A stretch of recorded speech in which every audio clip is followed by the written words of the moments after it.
Hey guys, and welcome to the start of my Honest Hearts DLC. The DLC really doesn't have much unique things, really. It basically just has unique weapons that most of them you can get from... I think most of them, or if not all of them, you can get from just beating the DLC full stop. And then you've got, you know, probably like all the achievements, and that's about it, I guess. There's no like stashes or anything to find, so I'll be doing all the locations, all achievements, which granted, just doing the DLC gives you the achievements anyway. So to make this more interesting, we're going to go into Zion with pretty much nothing.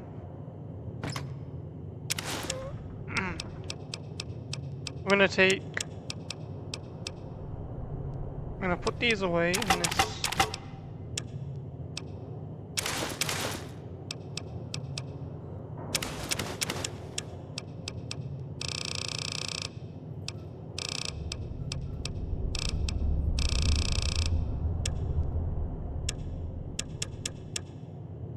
I believe there's a cap anyway. There's a cap. So we are going to take some stuff actually. I was going to take like nothing, but with how difficult the enemies are at my level, I don't think it really matters. Yeah, so do we have any unique weapons from Sierra Madre? Oh, we can take. Oh, now we have the hollow rifle.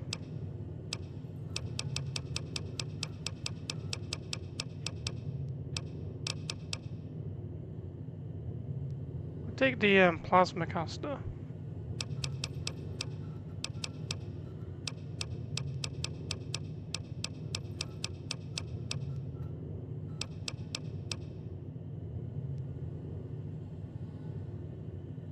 Do we take this just for fun? Yeah, let's take that for fun. Let's get rid of that.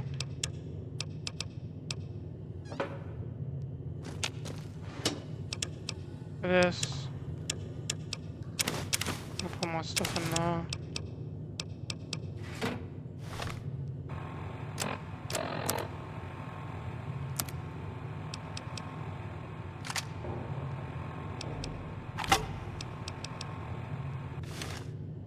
I'm gonna... How much money do I have? 17k. Alright, so what we're gonna do is... We're gonna go to... What's his name?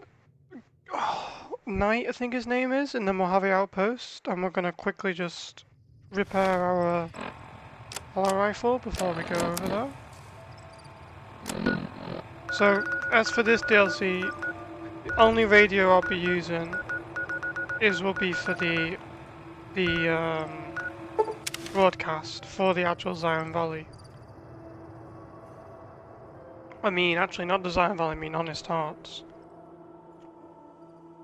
Because there's a broadcast with an expedition. Apparently there's no skill books in Honest Hearts either. They randomly spawn, according to the wiki. But I do research before I do 100%. Because... well, it's just to remind me, obviously. I'm not gonna remember everything. And we're back. This is Mr. New Vegas, and I feel something mad. Evening. Not just... Alright. Been doing a lot of good work. Yeah, repair my hollow rifle. That's about it. Let's see what we can get. Let's see what we can get from the Sierra Madre bunker. If you're curious, I will be leaving a timestamp for when the Honest Hearts DLC starts. This is just pre-DLC commentary. The actual DLC itself will not be commentated, unless there's something I want to bring up.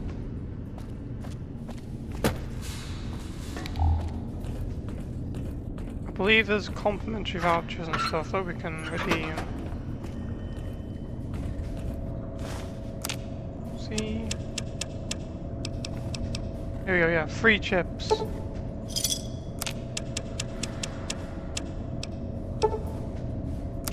Alright, so let's have a look. We've already used all these.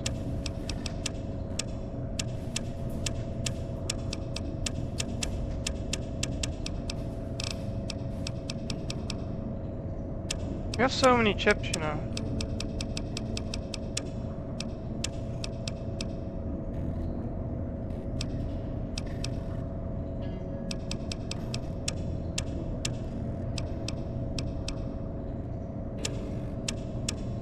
Let's get some buff out.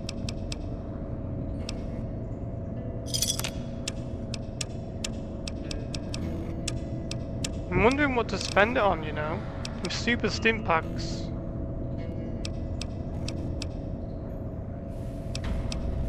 Are pretty good. Let's take some medics.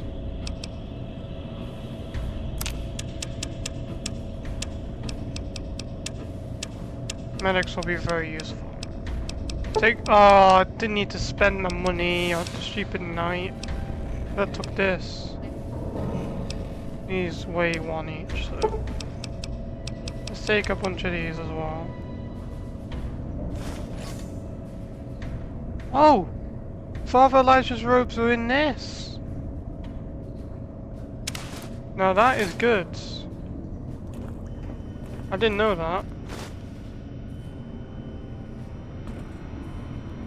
That is good.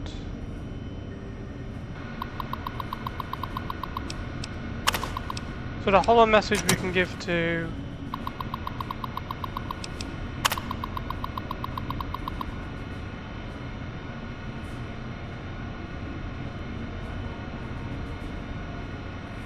congratulations on your winning look at the Sierra Madre Casino. We have set up your payment of Sierra Madre chips to be specifically delivered at the drop box you specified every 3 days. So I can get chips from this every 3 days. That's pretty cool. Is anything in these? I really should have done all this before.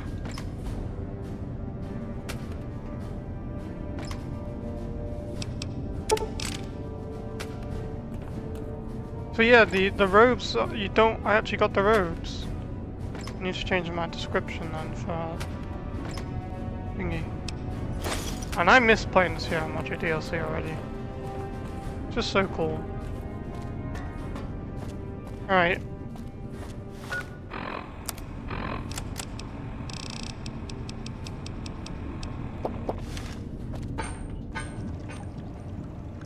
Alright, it's time to listen to the radio. So from now there won't be no... Wait, what's this? So we have to go to Veronica and give her this. Well, yeah, here you go. This is... Wait, what's this? Damn it. Get back here. Come too far to go back now. Too far. Good thing I installed radios in the callers. Pit boys letting me pick them up. Come too far to go back now. Too far. What the hell is 21 doing now? Good thing I installed radios in the callers.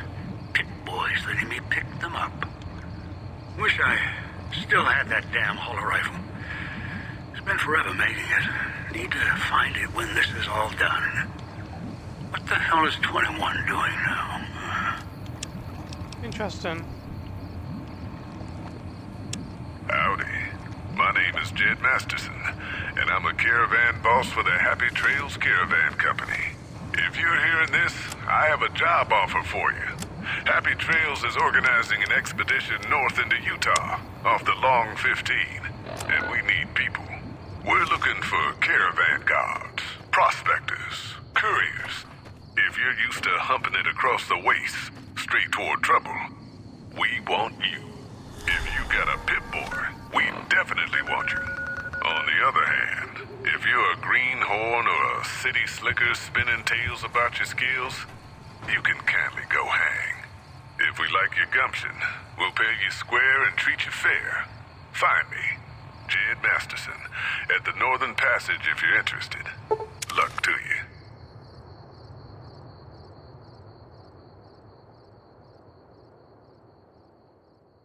Howdy.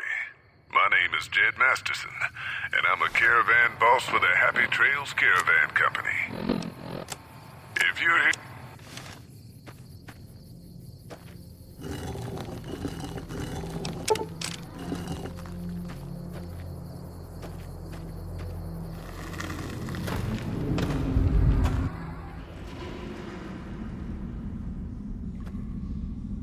Howdy, friend.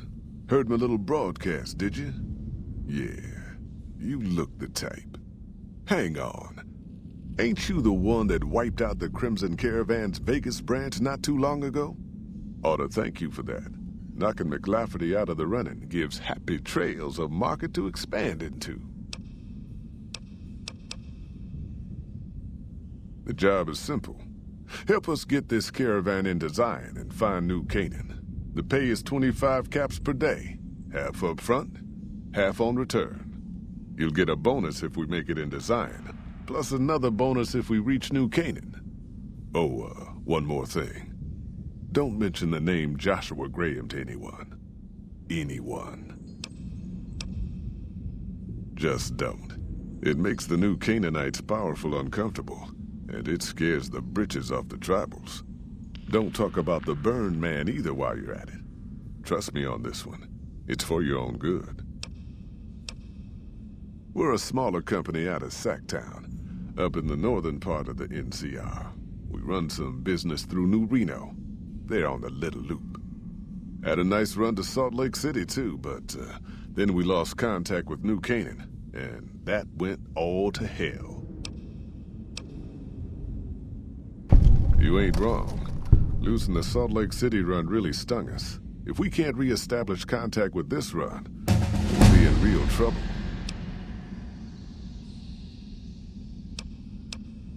Without New Canaan's mission in Zion, the only ways to Salt Lake City are down the old I-80, or up through Ogden. The highway's too risky. NCR's rangers are so busy here in the Mojave, they don't have the manpower to keep the raiders off. Ogden's just too far. We'd lose more in travel expenses than we'd ever earn. Don't know much about the place, but I can tell you about the people. The New Canaanites were some kind of religious group from before the war. They control the old city of Ogden, a ways north of Zion, and they got themselves a nice defensible mission in the canyon itself. Or they did. They trade a fair bit with the tribes in Zion. Well, the ones that don't try to kill them anyways. I ain't a praying man myself. They paid for their goods and dealt square with us. That's all I ever cared about. But don't think that just because they're religious, that they're pacifists. They take care of their own, and they're damn fine marksmen too. Nope. Hence this caravan. If we don't make contact with the New Canaanites, Happy Trails might as well just shrivel up and die. Shoot. Well, I ain't never been inside myself. Did some trading with the New Canaanites from their mission there, but that was all on the outskirts. All the old ways in and out were destroyed after the war, but we got ourselves the location of a pass the New Canaanites use. That's our way in. That's why I wanted someone with a Pip-Boy on the caravan. The map will be helpful for checking the topography, keeping us on the trail. Well, it ain't good, I'll tell you that. It's not like the Mojave or the NCR. Hell, even Arizona under Caesar is safer. You got raiders all over the damn place. Tribes of degenerates that'll eat you as soon as look at you. Regional warlords, the works. Not too many decent places to stop and trade. New Canaan's one of the only ones left I know about. That's right. The folks that lived in Zion before the war, they didn't just get a little savage. They're downright feral. Most of them don't even speak English anymore. You've got to get yourself a New Canaanite translator to talk to them. The ones you really gotta watch out for are the Whitelegs from the Great Salt Lake. They'll attack just about anyone that ain't one of theirs. They're about what you'd expect. Crazy, jacked up on chems, violent as hell, and not too bright. The worst of the 80s, but we won't be passing through their turf on this run. Dangerous enough we won't be going near them if we can help it. I got no desire for my head to decorate some little gas station fort's walls, thanks.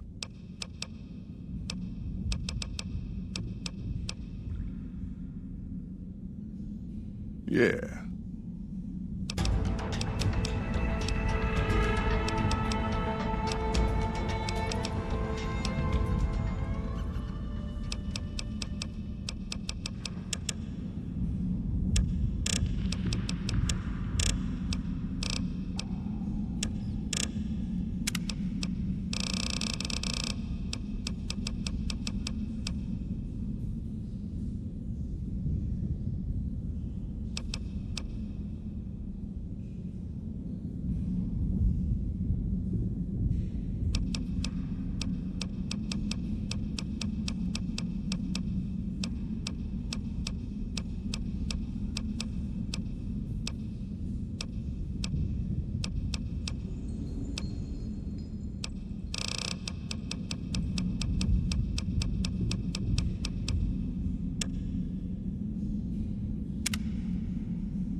Looking to join this caravan, huh?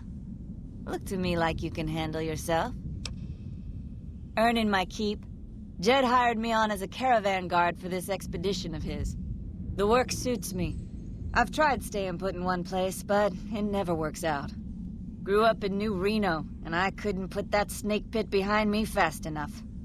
Then I wound up wasting the prime of my life playing sheriff in Caliente. Little town north on the 93. Talk about a pain in the ass. You ask me, best to keep moving. At least the scenery changes. Imagine New Vegas if there was no Mr. House-type fella keeping the peace. Then give everybody a gun and a jet addiction. Town's run by a bunch of crime families. No law to speak of. Make trouble and you wind up buried in Golgotha outside town. The scuzz factor's off the charts. Non-stop whoring and drugs. Couldn't walk down the street without getting asked to star in a porn movie. So I got my ass out of there while I still owned it. Guess I figured the answer to every problem was rule of law. Naive, huh? Place lived up to its name, that's for sure. When you got fresh water and a trickle of geothermic power, always be some gang of assholes wants to kill you for it. Spent more years and took more bullets than I care to admit protecting that hellhole from dangers within and without. If it wasn't the 80s or the white legs raiding, it was someone from town drunk off his ass trying to win an argument with a shotgun. Got tired of shooting the folks I was supposed to protect. So, now I do this. What's the difference? Raiders is raiders. Bunch of them swept into town and dragged off 2 working girls. Deputies and me gave pursuit, straight into 80s territory. By the time we caught up with the girls, there wasn't much left of them. So we turned for home. Made it back to Caliente without further losses, but we was watched the whole way.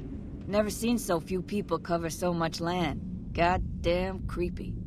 If the 80s had wanted to kill us, we would have been dead. Guess they figured we weren't worth the trouble. Used to be they raided northeast of Caliente time to time.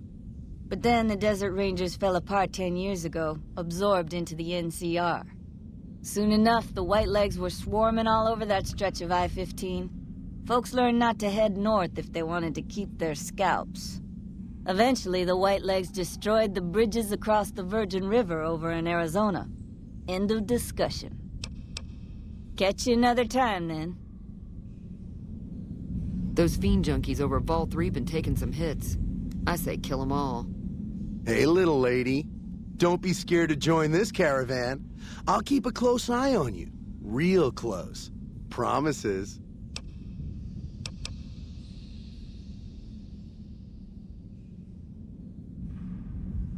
Hey, hey, hey! Fuck you! I didn't say nothing about using Psycho!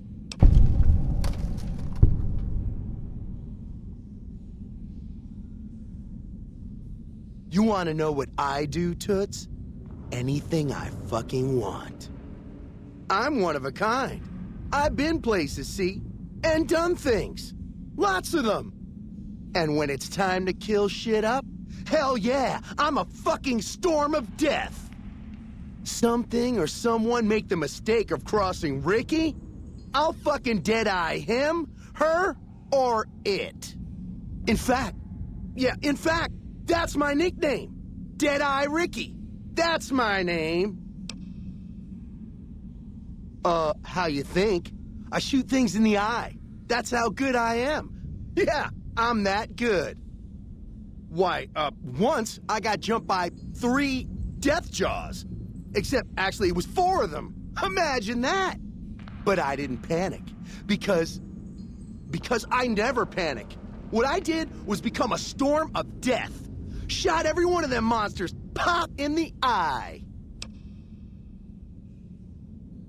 No, you heard me right. Death jaws. They're like death claws, but bigger teeth. Or there was the time one of them Steel Brotherhood assholes made the mistake of messing with me. Last mistake he ever made. What's it sound like I'm saying? If I was saying what you said I was saying, then yeah, I said it. I was walking along, minding my own, and up pops one of them Brotherhoods. He yells, "Hand over that laser rifle, asshole!" So I hand it over, just to make him think I'm scared. But really I'm not. I never am. Before he knows what hit him, I draw my 11mm machine gun and bam, bam, right through the eye slit in his helmet. DOA. Then I guess this dumb fucker's armor must have been D-series or something. All I know is he died up real dead when I killed him, okay? Well, I grew up near Dayglow out west, so yeah, I grew a 3rd nut that glows in the dark. I'll drop trout for you out on the trail after dark, sis. Let you see what you're working with. Know what I mean?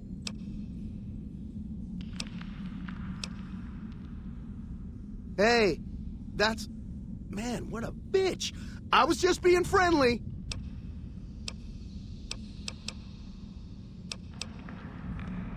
I travel light on purpose, okay? But if the price is right, I'll tell Jed I'm carrying less, so you can carry more. What's your offer?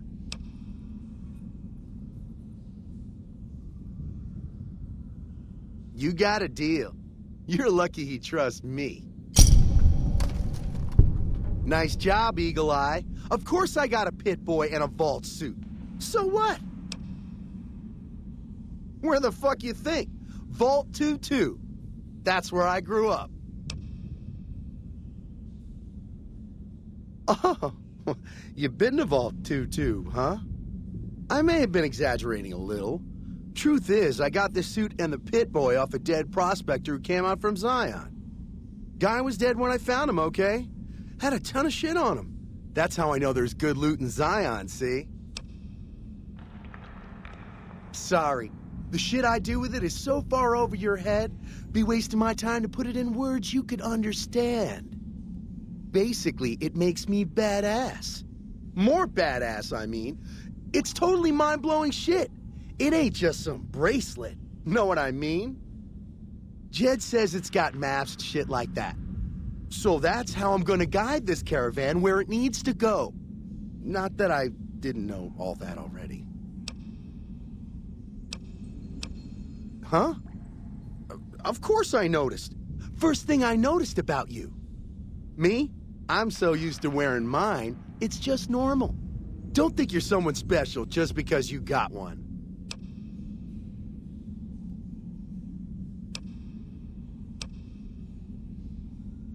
Bullshit! Ain't nothing wrong with my pit boy.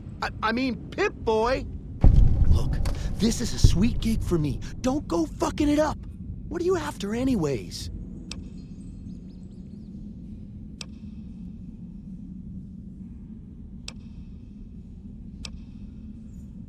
Fine. Just keep it to yourself, all right? Don't be such a fucking jerk about it. God damn it! I didn't say nothing about using Psycho. But, just talking hypno-theoretically here. Got any suggestions?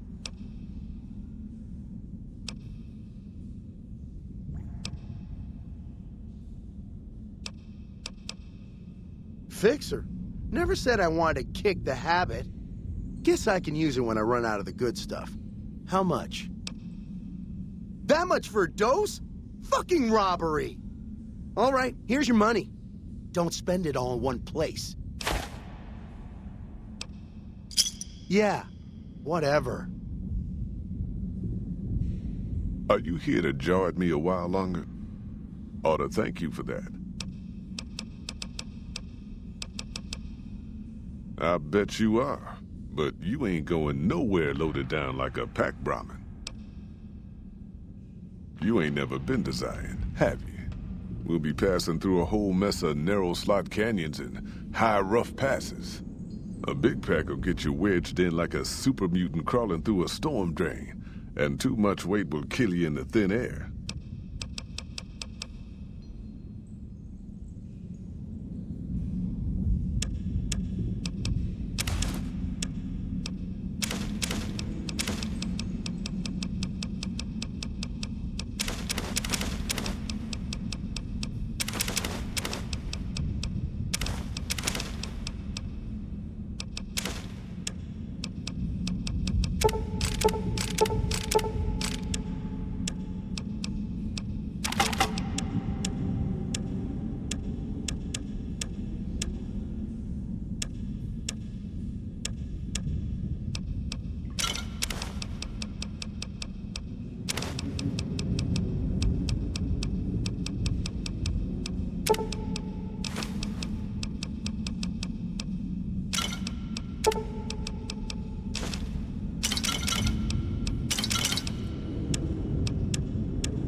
Are you here to jaw it?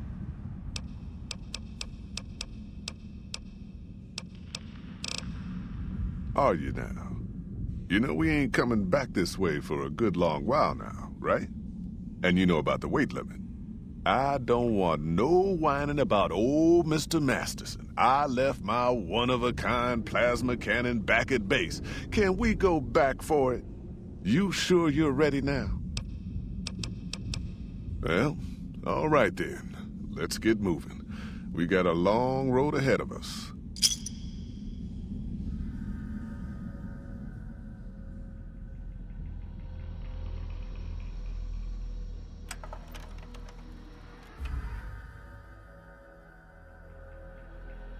The paths we're following are slow going, so you might as well keep your ears open and listen to what old Jed has to say. A few decades back, folks in the NCR started to hear about a community in northern Utah called New Canaan. Didn't know much about them, except that they were religious folks, sent out missionaries to talk to the tribes. We've seen our share of cults, but the New Canaanites, they were honest traders. Good fighters, too. Raiders wouldn't tangle with them. But then, the Legion appeared in Arizona. I reckon you know all about them. Turns out Caesar's first war chief, the Mal-Pace Legate, was a New Canaanite, Joshua Graham. Legend goes that Graham was the meanest, toughest son of a bitch in the whole damn Legion. The New Canaanites wouldn't talk about him. They were ashamed. Guess I can't blame them. Well, at Hoover Dam, the Malpace legate finally met his match. Hanlon and Oliver kicked his new Canaanite butt right back over the river. Caesar had to make an example for the others, to show them that even at the highest level, failure wouldn't be tolerated. He had Graham covered in pitch, lit on fire, and thrown into the Grand Canyon. People say he didn't even scream on the way down. Not long after, some of the slaves and tribals started to talk. Said Graham wasn't dead. Shouldn't have been any surprise. All this talk bothered Caesar, so he forbade anyone from speaking his name. Wanted to erase Joshua Graham from history. He got his wish. Joshua Graham disappeared, and in his place came legends of the burned man walking the wastes. Probably just a tribal ghost story. But New Canaan's been silent for a long time. Maybe it's a coincidence. Maybe the Malpace legate is dead. Or maybe Joshua Graham did crawl out of that canyon and finally found his way back home.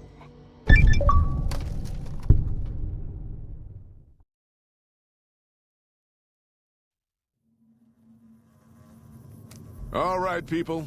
Been a long couple of weeks, but here we are. Zion. I know your feet hurt. I know you're tired, but I need everyone's mind on the trail ahead. Ain't the trail ahead worries me, Jed. Those descents we made through that slot canyon back up there. Ain't no way we're getting back out the way we come. And then what? God damn it, Stella heard you the first time. And the 15th, too.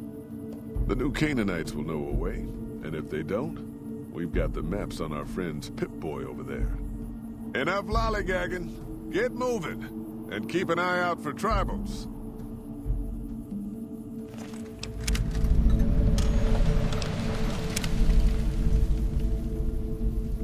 Sorry to bother you with reality, old Jed. Leave me be. Busy.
I'm wondering if it's possible to save them. I'm actually curious.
don't think it is. I think they're scripted to die, no matter what.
Hoy, white legs don't leave survivors often. You're some kind of lucky, let me tell you. You came from outside, didn't you? From the civilized lands. Wow. Joshua will want to hear about this. I mean the lands beyond the valley. The place where the cities never fell. Where people don't live in tribes and forage just to survive. Joshua keeps saying it isn't paradise out there. But how can it not be, compared to this? Sorry, I'm getting distracted. Joshua will want to know about you. Please, go to our camp on the Eastern Virgin. Tell him how you came to be here.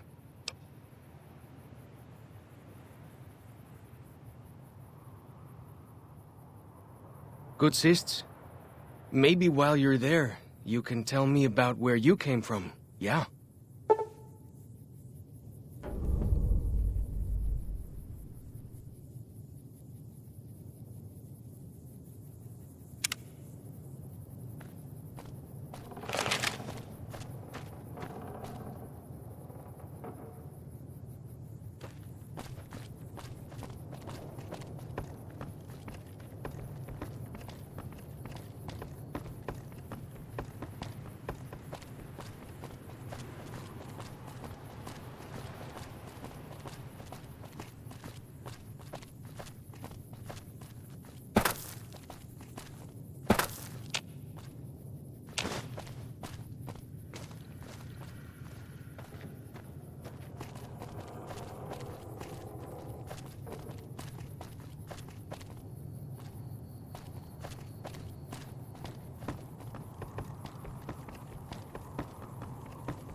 Hold up. See that log over there? Take a closer look. There might be some good stuff tucked in there.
We follow this path for a while. Nice view of the river. Yeah.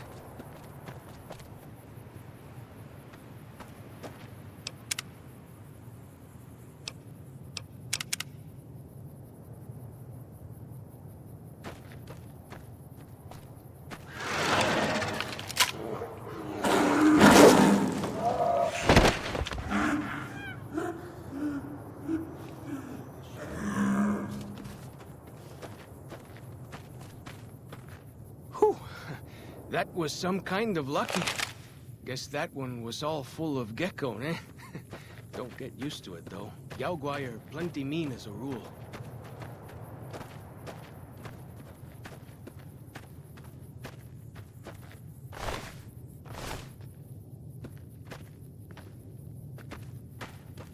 You can take the path north here if you want, or head east over the ridge. There's a nice view from the top of that cliff, if you want to look.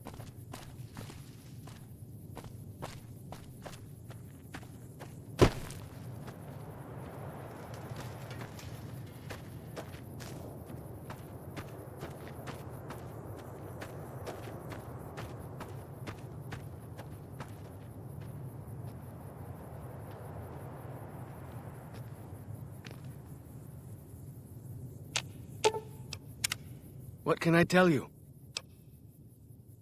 Mostly it's the mountain bighorners. Whole herd of them up on the cliffs there. Usually they're not too aggressive, but lately, whew. My guess is one of the calves got lost somewhere along the way. Bighorners are communal. One missing calf, and the whole herd gets ornery. If that calf doesn't turn up soon, they might very well come down into the valley and attack the camp. Yeah? Hey, thanks.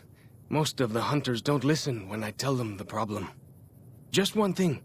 Try not to kill any bighorners if you can, yeah? You'll drive the herd off and we'll have to range farther on our hunts. You might try luring the baby out with some banana yucca. These bighorners go crazy for the stuff. That's great. I'll help any way I can.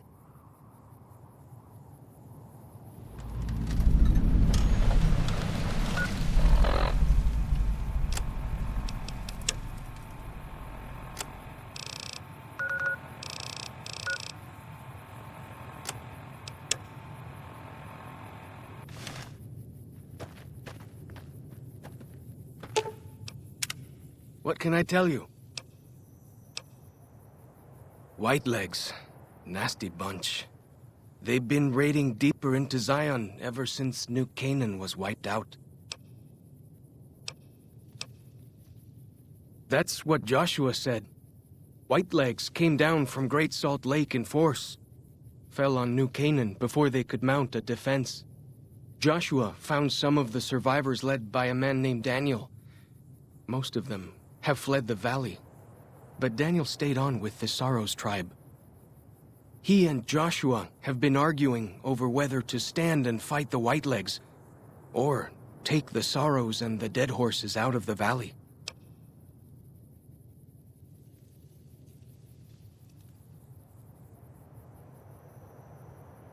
That's the weird part.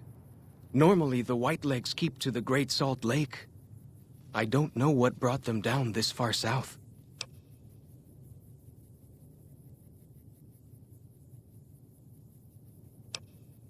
What can I tell you?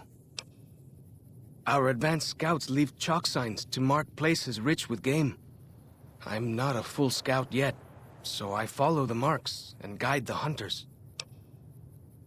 Dead horses mark ourselves to commemorate our hunts. When a hunter takes a great beast, or when a youth goes on his first hunt, he gets a tattoo. We came up in the land of the dead horse, though why the back when folks called it that, I got no hint. We raided, we fought, we lost. Our enemies drove us back into Zion, and we would have died if it hadn't been for Joshua. Joshua and his Caesar. When Joshua first came to us, he was servant to a man he called Caesar. He led his master's armies, and we were ready to follow him into war. Then he lost his master's army to a tribe called NCR, the Sunset People. When he returned, he was as you saw him. Burned, broken, but changed. He led us away from Caesar, led us to our own destiny in Zion. If it wasn't for Joshua, the dead horses would still be the whipping boys of the Zion Valley. He taught us how to hold our territory, to protect ourselves. He guided us away from Caesar, and showed us how Caesar would have destroyed us. Little bit. I met some of their missionaries a few times, but I've never been to their city. Joshua could tell you more. Or Daniel, I imagine. We decorate our clubs with them to honor Joshua Graham. They were the weapons of his old tribe, so now they are ours. Can't say they seem that dangerous to me, but Joshua says they won the West.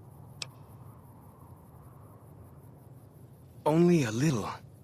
I was very young. He was different. Prouder, yes, but harder, crueler, more driven. Really, I was terrified of him. We all were.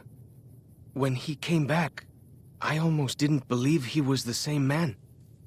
He was humbler. He wanted to protect, not destroy. Well, because they're our enemies. What else would we do? They take our land, they kill our scouts, they poach our hunting grounds. Ask away. He's been the chief of our tribe since he came back to the valley.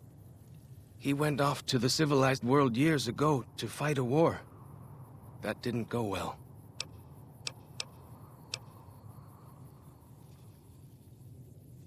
I don't know.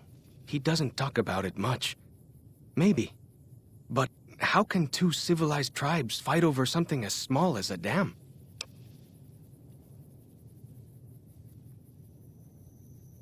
Ha! Really? That's... my gods. Must be some mighty civilized folks who built that. Now you sound like Joshua. He always tells me that tribal life is better, that I should stay here and forget the outside world.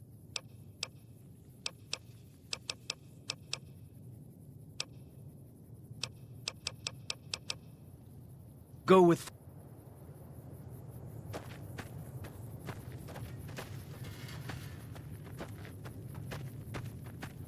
Keep headed north, around this rock pile.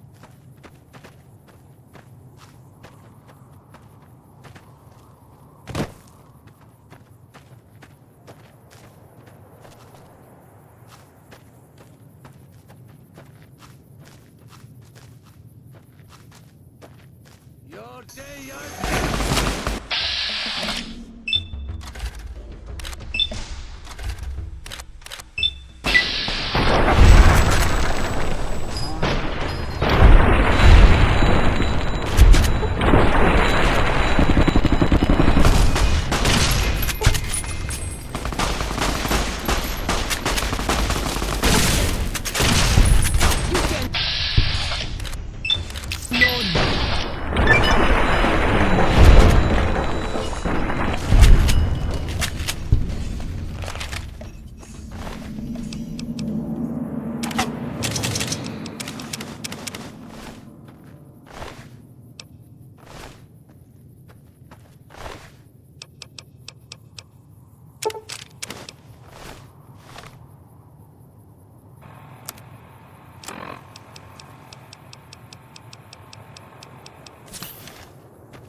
The spitter plants and the green monster men aren't native to Zion.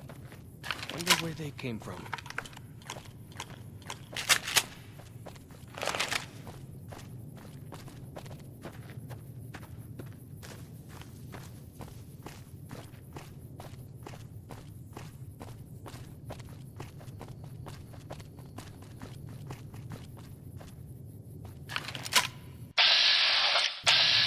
Like the shadow of a ghost.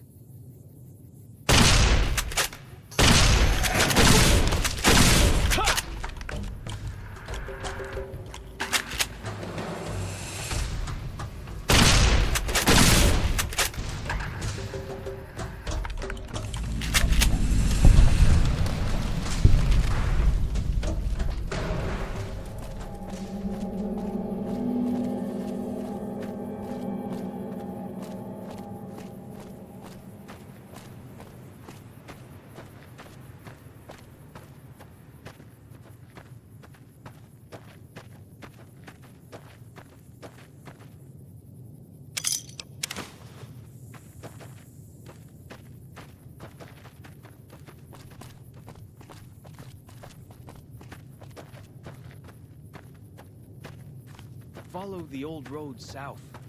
Nearly there.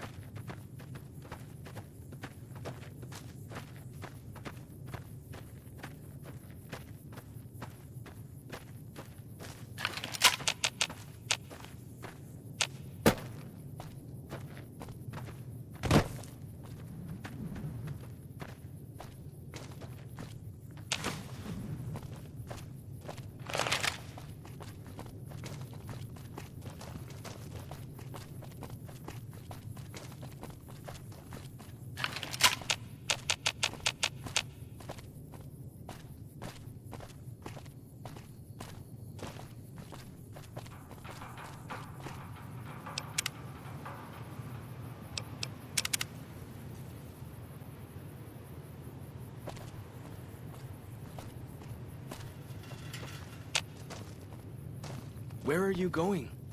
That's not the way to the camp.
Feels good to be doing some actual scouting, not just following.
There can't really be a place where people go like the shadow of a ghost.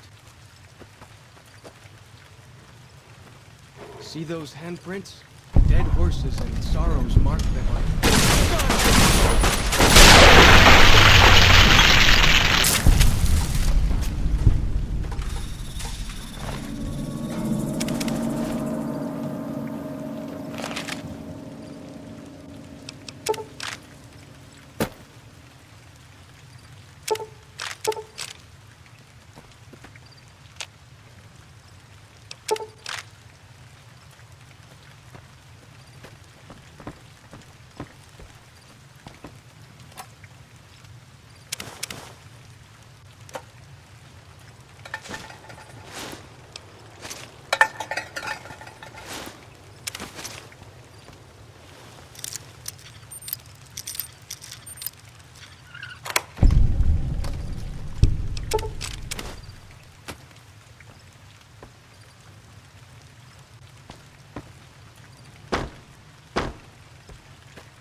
Feels good to be doing some actual scouting.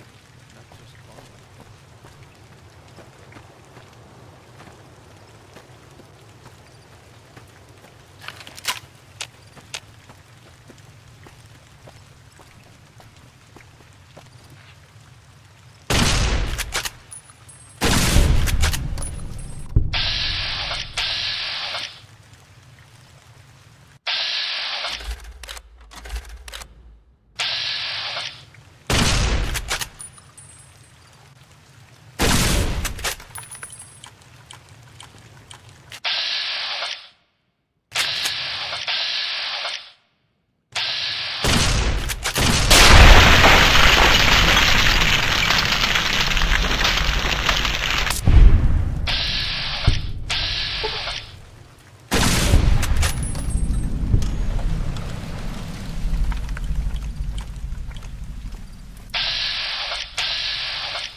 Corpses to the cliffs.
Sorry to interrupt the Honest Stars DLC, but there's one achievement I forgot to get in the Sierra Madre.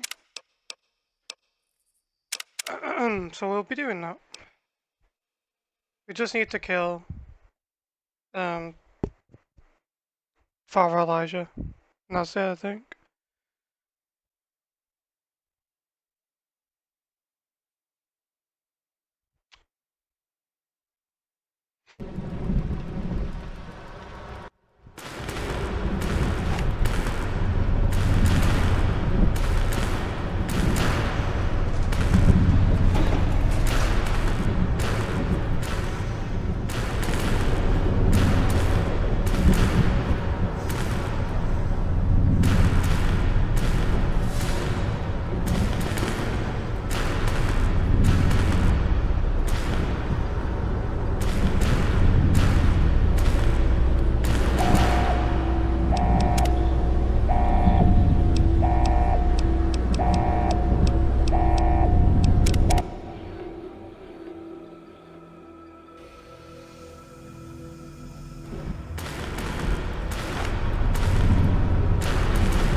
Don't know why he didn't take any damage there, and I thought the turrets would shoot him, but I guess not.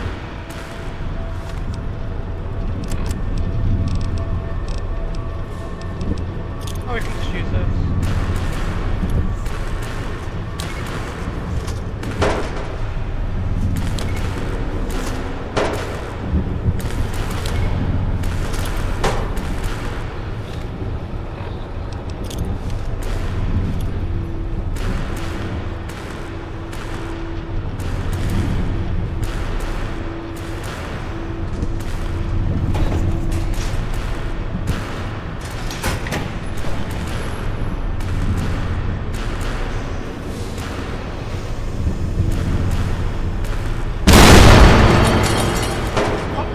What? Excuse me.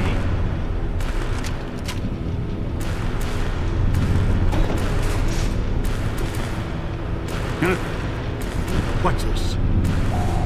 Alarms. What? You think you can run? Think you can trick me? This entire structure is mine to command. Security, weapons, all. Time is against you. It always was. I guess I need to go around.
Yeah, sorry about that, guys. My console was on like AFK mode, and I saw one of the achievements pop up for this, and I was like, why do you still even have a save? The CR Marjorie? And I do, so thankfully I could do that. Now back to Honest Hearts.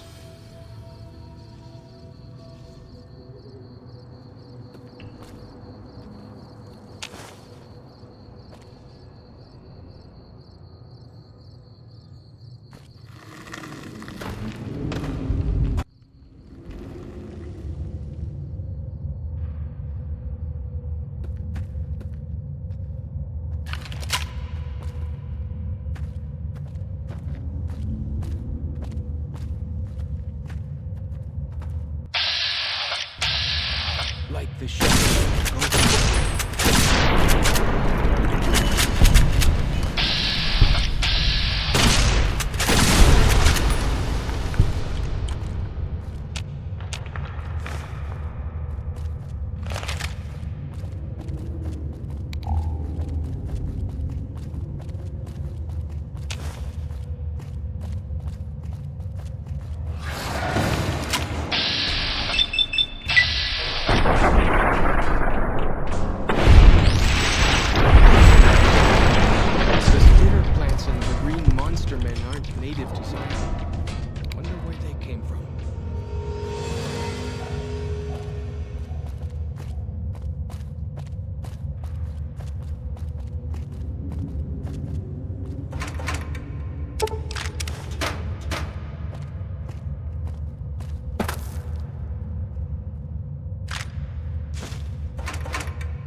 The spitter plants and the green monster men aren't native to Zion. Wonder where they came from.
The spitter plants and the green monster men aren't native to Zion.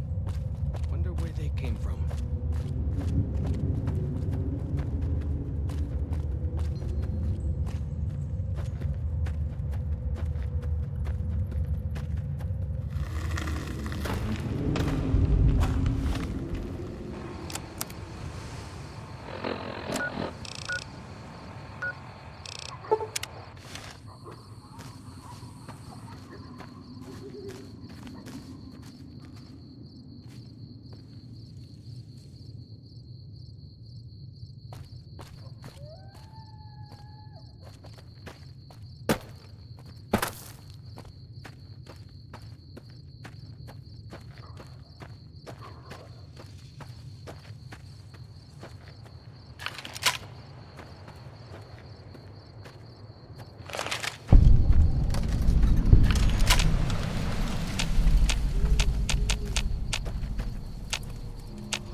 Horses have thought that places of the old world were taboo.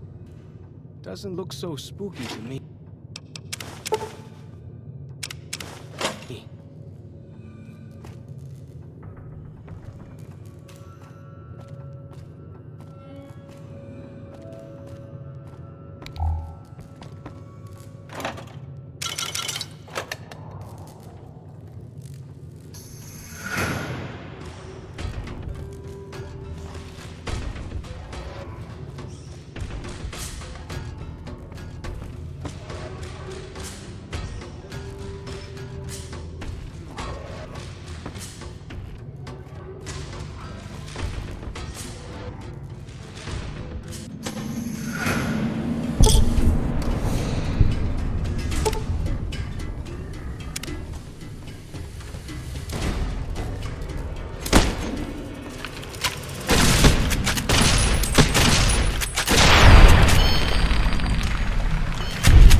There can't really be a place where people go into big buildings and give away all their money just to watch someone flip paper squares on a table.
About the civilized lands outside Zion.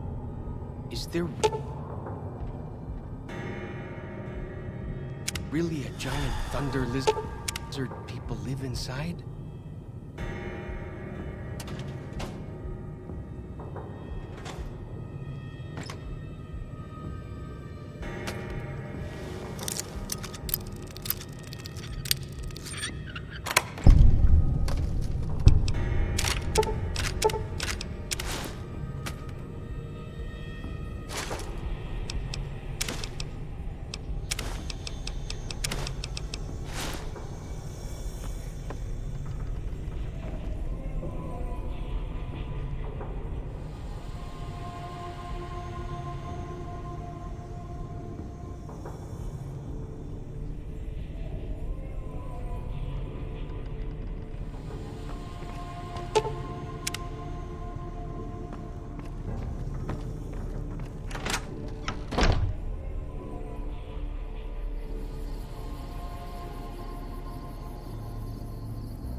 I hear some odd things about the civilized lands outside Zion. Is there really a giant thunder lizard people live inside?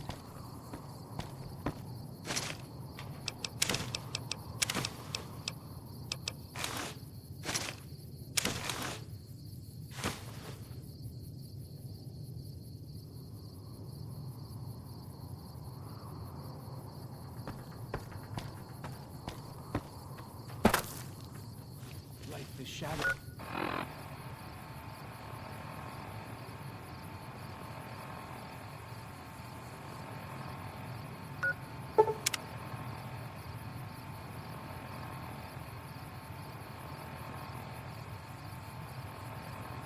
Of a ghost.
I hear some odd things about the civilized lands outside Zion.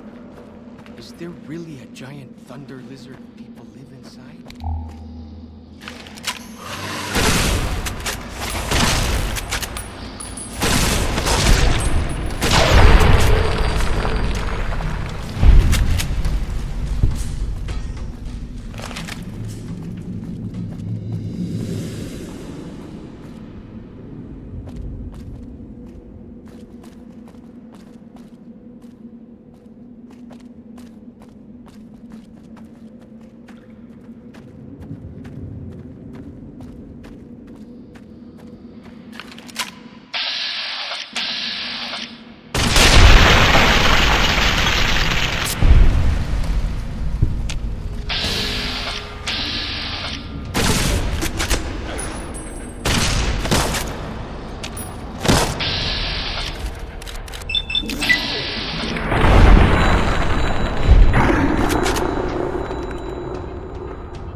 scouts yelling at me? Can't wait.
Like the shadow of a ghost.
caps anyway? They jangle like crazy.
See that tower?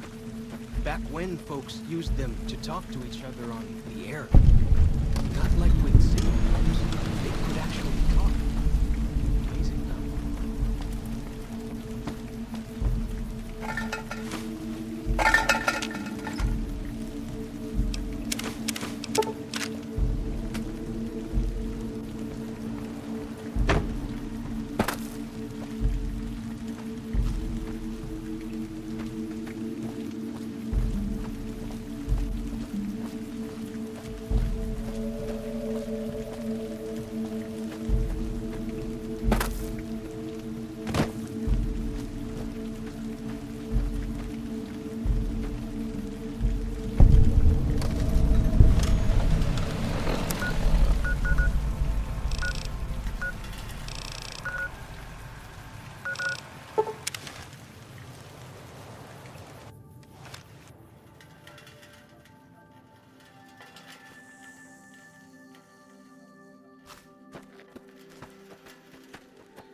carry all those bottle caps anyway? They jangle like...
pinned their corpses to the cliffs.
Use some help here.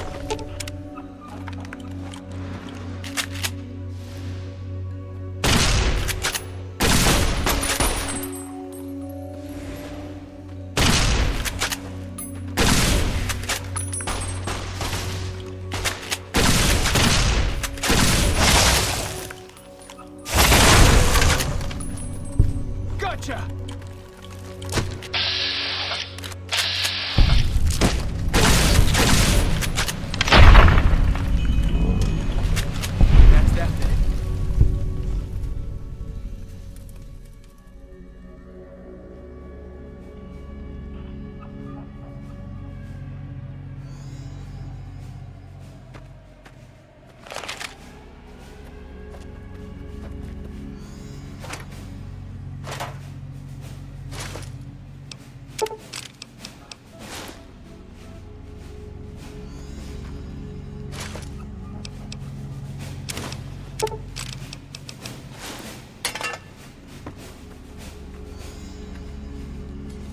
Why do you carry all those bottle caps anyway? They jangle like crazy.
You ever seen anything like these green men?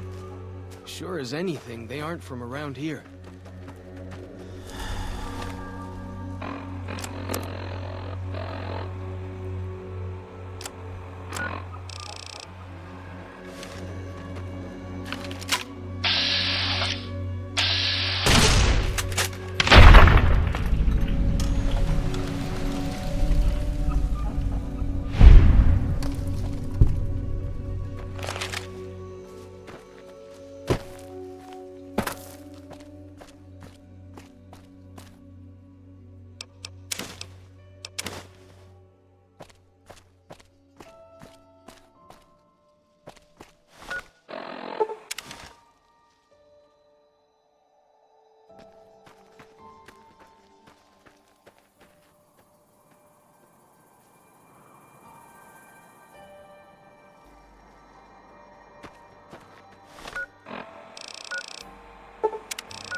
The Narrows up ahead. That's the Sorrows territory. They're peaceful enough, but you don't want to make them mad.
There can't really be a place where people go into big buildings give away all their... Katubiyu. Blessings of the Father in the cave on you.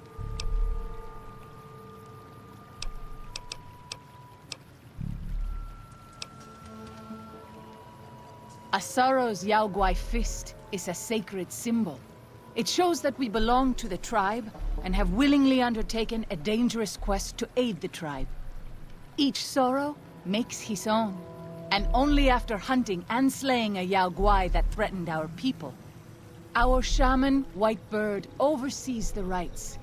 Perhaps if you spoke to him, he would allow you to undertake such a quest. Waking Cloud is my name. I am midwife to the Sorrows. It sounds ill-omened, no? Midwife to Sorrows?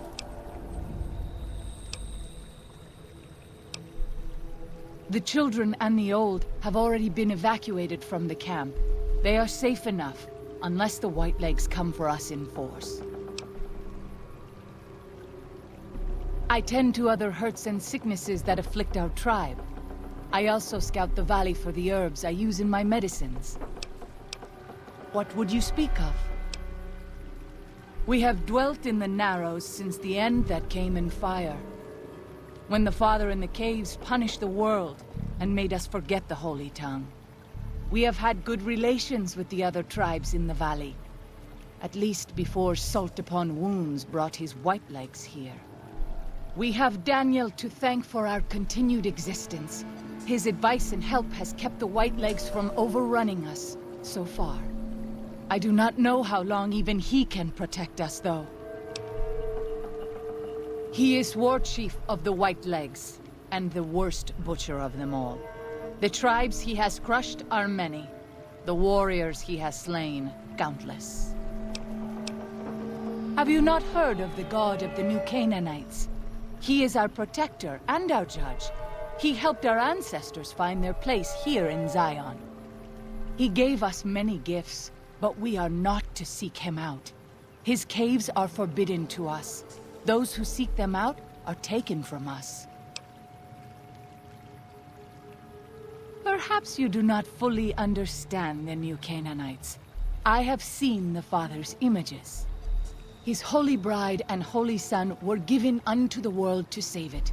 They dwelt in the caverns of the mountains, caverns which can still be seen today. The people sinned against him, and were punished with the end that came in fire and the loss of the Holy Tongue. Only the New Canaanites were spared. I'm sure Daniel could tell you more. His knowledge of the Father is greater than my own. Money. Katubiyu. Just to watch someone flip paper squares on a table.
I apologize if this comes across as a less than cordial welcome, but how did you get in here?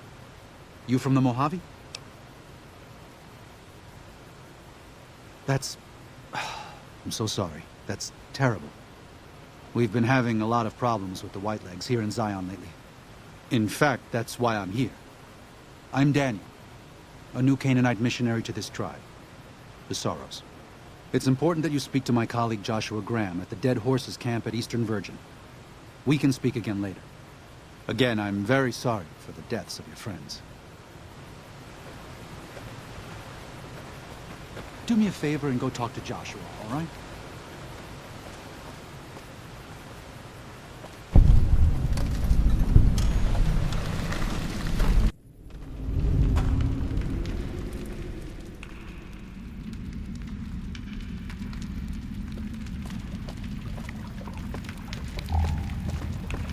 So I finally get to explore all those taboo places without the other scouts yelling at me?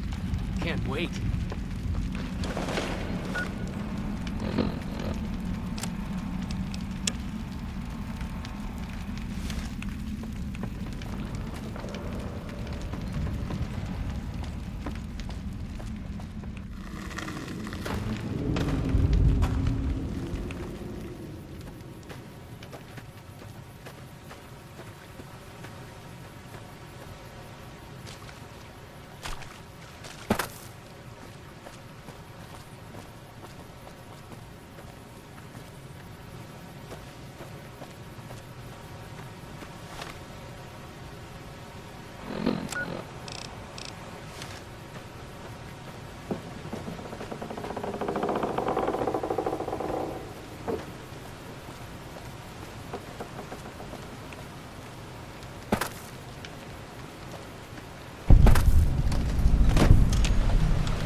Like the shadow of a ghost.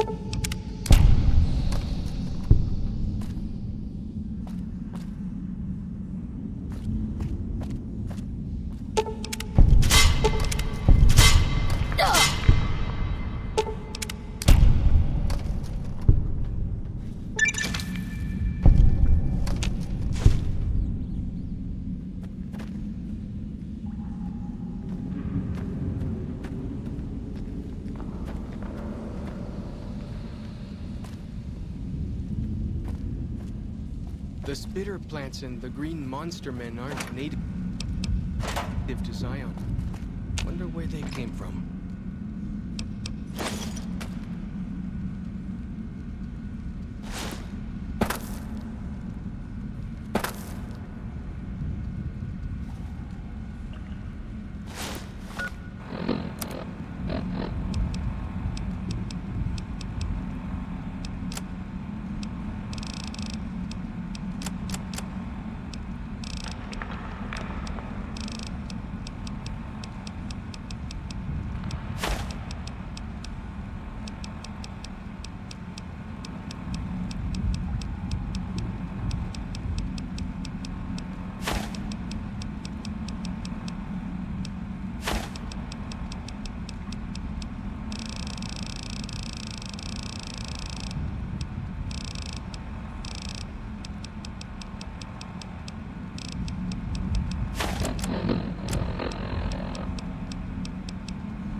fighting time. You got me goosebumps.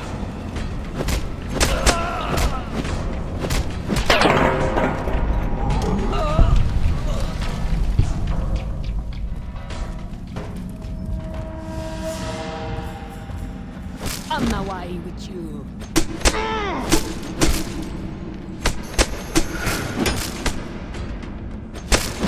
Might as well tickle them with a feather.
The spitter plants and the green monster men aren't native to Zion.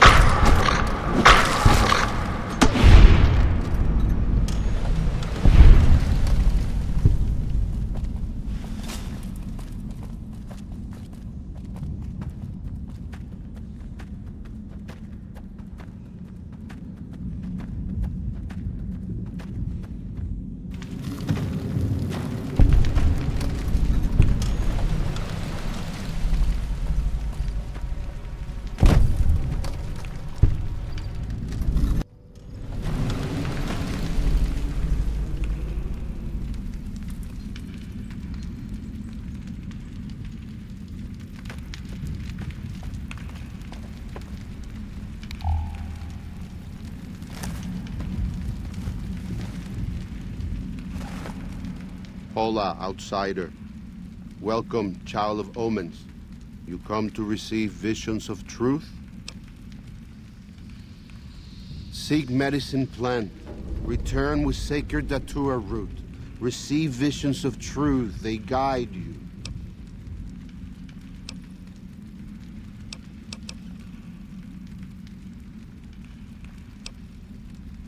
Go. Return, maybe yes. Return, maybe no. But go.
Bet they don't have anything as nasty as Yao Guai out where you come from, huh?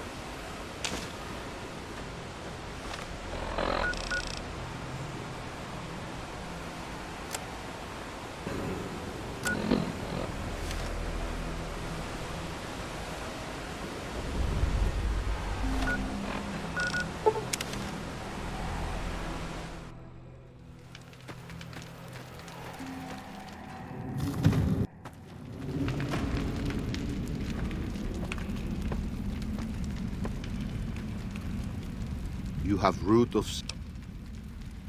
These roots make sacred vision tea. You drink, drink. Tea is strong. Tea is bitter. Wisdom is strong. Wisdom is bitter. You see? You go to cave, find ghost of she, lay ghost to rest. This your quest. Bring peace where was strife. Go.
Like the shadow of a ghost.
Does ghost of she like quiet in grave?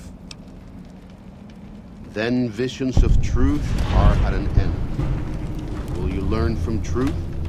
Maybe yes, maybe no. Only for you to decide. Here, take. Gift to remind you of visions. Use well, or sell to curious trader. Either way, says much about you. Visions guide you. You listen?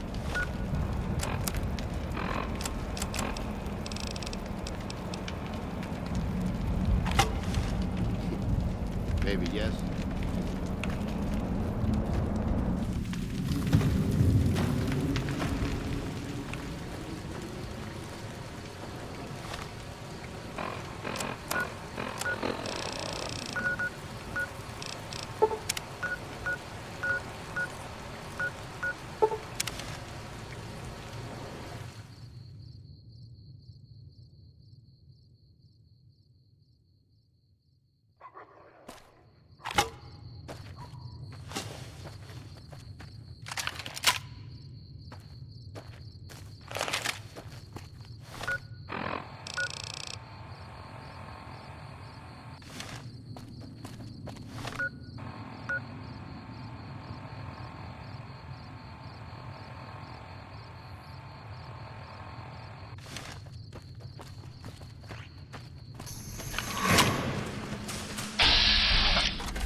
like the shadow of a ghost.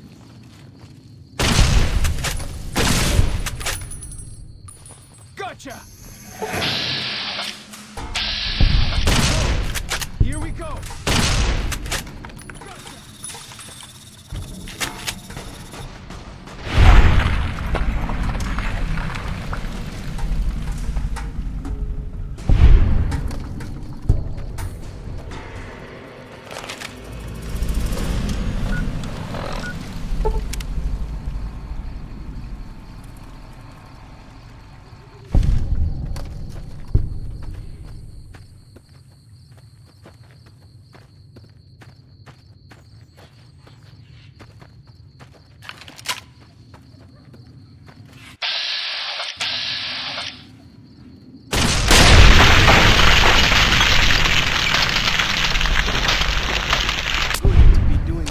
Scouting, not just following.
Feels good to be doing some actual scouting, not just following.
funky as Yao Guai out where you come from, huh?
I hear some odd things about the civilized lands outside Zion.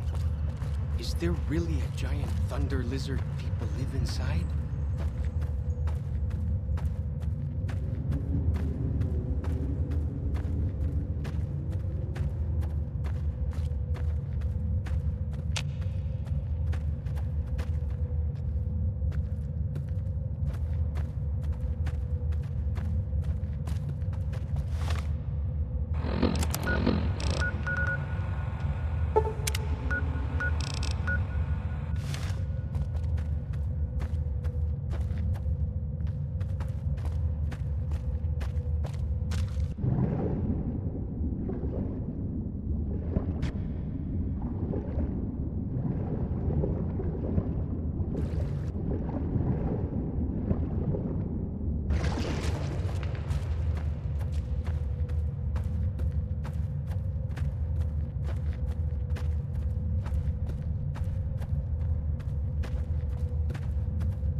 The spitter plants and the green monster men aren't native to Zion.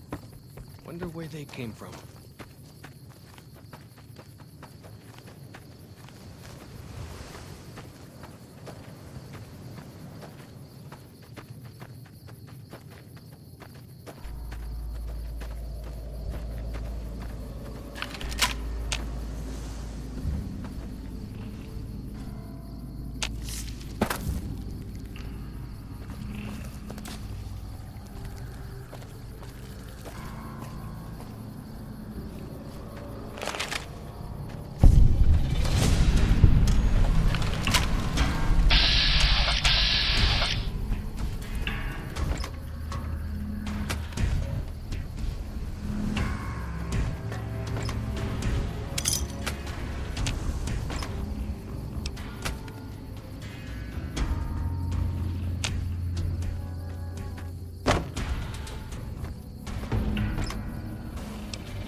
The spitter plants and the green monster men aren't native to Zion. Wonder where they came from.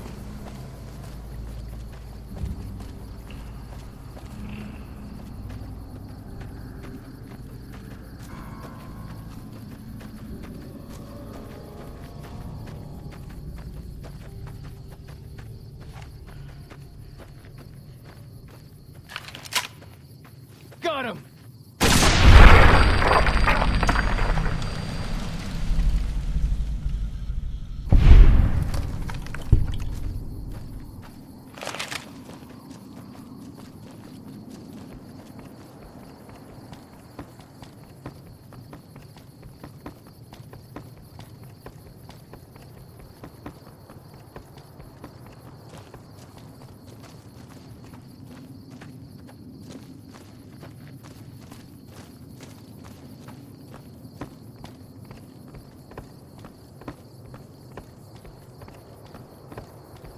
That's Pine Creek up there. Supposedly, it's one of only 2 ways out of Zion Valley. Of course, without a map, good luck surviving.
Bet they don't have anything as nasty as Yao Guai out where you come from, huh?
You see the dead sentries? Shamans say our enemies' souls are trapped in them. But Joshua says it shows we're serious about fighting Whitelegs.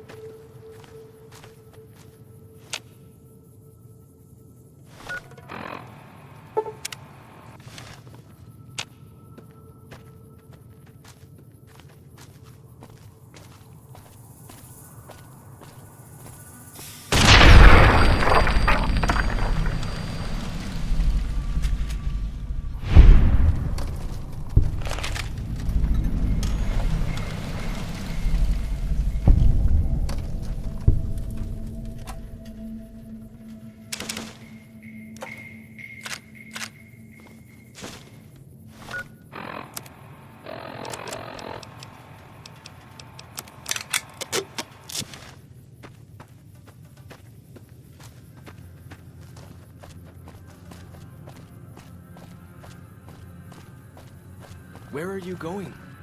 That's not the way to the camp.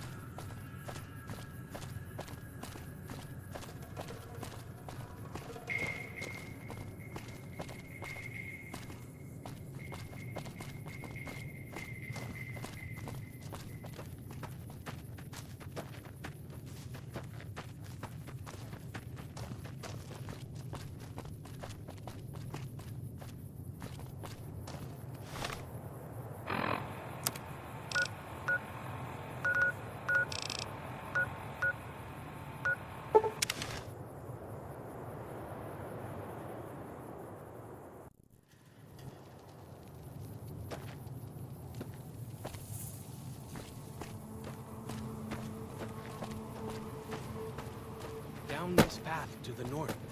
Hope you don't mind getting wet.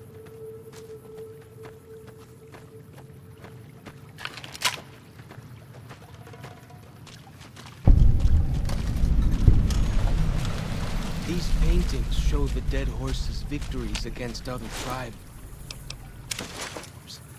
Lots more of them since Joshua came to us.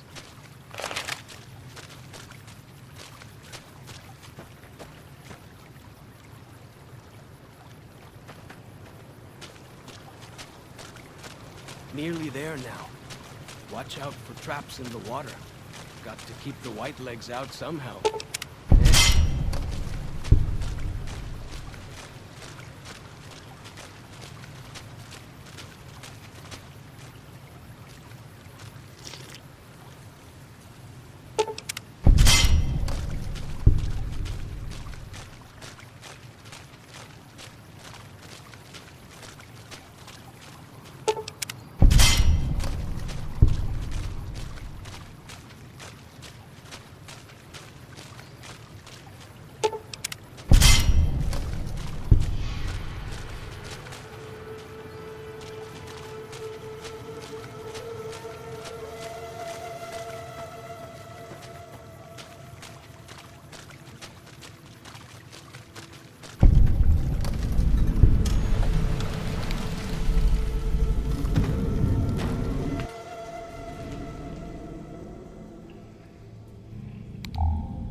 Yelling at me?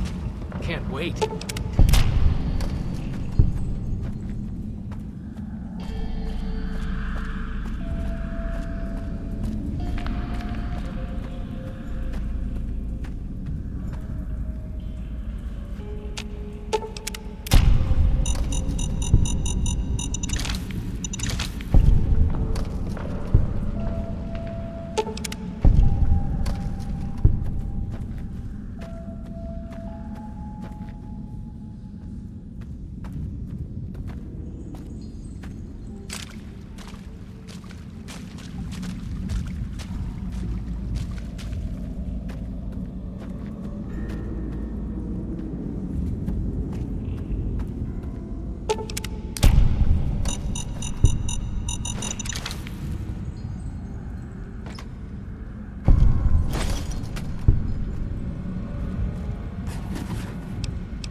Bet they don't have anything as nasty as Yao Guai out where you come from, huh?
Here we are. Joshua's just ahead there, in the Angel Cave.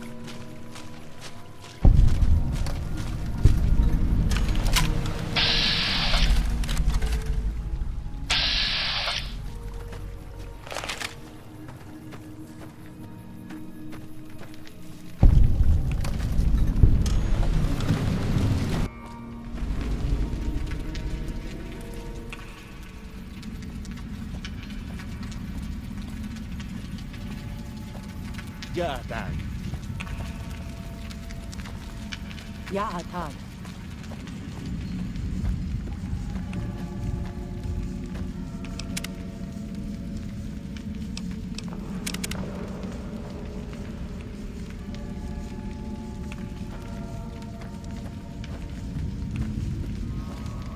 We should have given you a better welcome on your first visit to Zion. But from what I hear, the Whitelegs beat us to it. Whitelegs seem to be the only visitors we have these days.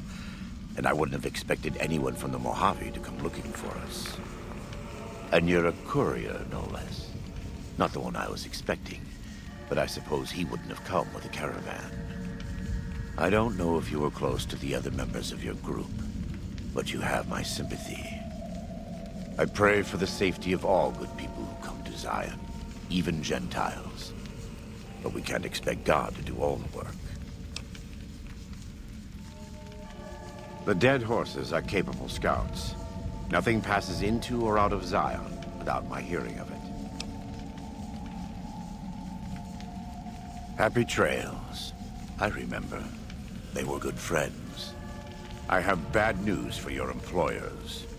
New Canaan was destroyed, its citizens scattered. All because of the Whitelegs. And Caesar, of course. The Whitelegs want to join the Legion. Caesar's rite of passage is the destruction of the New Canaanites, almost assuredly because of me. The good news is that we can help you find your way back. Daniel, one of the other New Canaanites, has made many maps of the region. The bad news is that we can't help you right now, not with everything that's going on.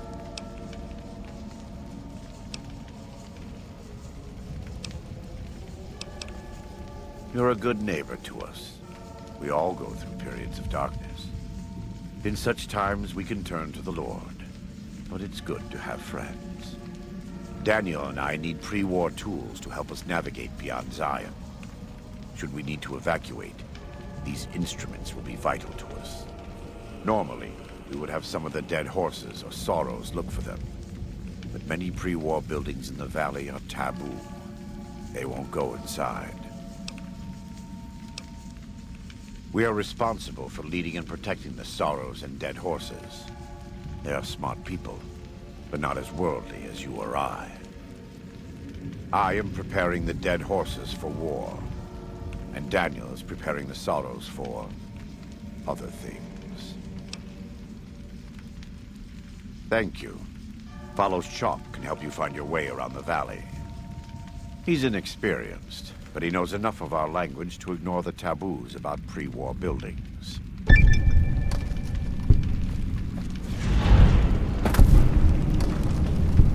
Welcome back. What can I do for you? Caesar would never admit this openly, but he knows that I'm alive. I've killed enough of his Frumentarii and assassins that have come looking. I've heard one of them travels the Mojave as a courier. Most of Caesar's agents meet a fitting end in NCR territory, but maybe this one survived. I am a New Canaanite. We believe we are the heirs of a spiritual tradition given to our ancestors thousands of years ago. We have made and kept covenants with our Lord God to honor his laws. In exchange, we are promised eternal salvation after this life. A day will come when our Lord returns to judge us all. Until then, we must honor his laws and start others along the path of salvation if we can. That's why we trade with others and work the tribes. We have more than food and medicine to offer. Good news is our most valuable commodity. In a world filled with misery and uncertainty, it is a great comfort to know that, in the end, there is light in the darkness. Every day we move closer to our judgment. We must do our best to walk in the footsteps of our Lord and teach others how to do the same. For many of us, the road is a difficult one, but the path is always there for us to follow, no matter how many times we may fall. Every day. Some days are harder than others. In the Great Basin and Colorado Plateau, all tribes are known for a specific weapon. Whitelegs are known for their big submachine guns, storm drums. They broke into an armory near Spanish Fork and have been using them for years. Of course, the dead horses have their wooden war clubs, and even the sorrows have their Yao Guai gauntlets. This type of .45 automatic pistol was designed by one of my tribe almost 400 years ago. Learning its use is a New Canaanite rite of passage. I wouldn't say that. I am the acting war chief for the dead horses. They look up to me for such matters, but I only have the authority they give me. Daniel is the spiritual leader and main link of the New Canaanites to the Sorrows. He's up in the Narrows right now. A great deal. There are 3, make that 4, tribes here in Zion. You've already met the Whitelegs on the way in. In this camp, you'll find dead horses. In the Narrows, the Sorrows. And finally, there's Daniel and myself. We're New Canaanites. They attack everyone who isn't a Whiteleg, especially caravans. They don't know how to survive on their own, so they have to raid. But as for why they are here, they are trying to wipe us out. All of us. They want to join Caesar's legion, and they can only prove their worth by destroying the New Canaanites and everyone we shelter. Most don't. It's been hundreds of years since the war. They've developed their own languages. Take the dead horses. We think they were originally refugees from a place called Rez, east of the Grand Canyon. They speak a combination of Rez and a language spoken by travelers who were visiting Rez when the bombs fell. Over time, the 2 languages blended. I was a translator years ago, but it's hard to keep up with all of the tribal variations. The valley belongs to God, but no. The dead horses live at Dead Horse Point, up the Colorado River. They came here because I asked them to. Before I returned to the fold, I visited them years earlier. I looked much different then, but I left an impression on them. I taught them how to hunt more efficiently, how to maintain their weapons and pre-war equipment. When I returned, they showed their appreciation. The Sorrows have many skilled hunters among them, but no warriors. They have not had to deal with war or raiders for decades. Even though they can hunt a full-grown Yaoguai, they don't know how to deal with the Whitelegs. That's why we're here. We wear more clothing than them and understand more about technology. But we're still a tribe, a linked family of families. The Boneyard, Phoenix, New Vegas, they're just places, metal and stone. New Canaan dies, but the tribe lives on. When the walls come tumbling down, and you lose everything you have, you always have family. And your family always has tribe.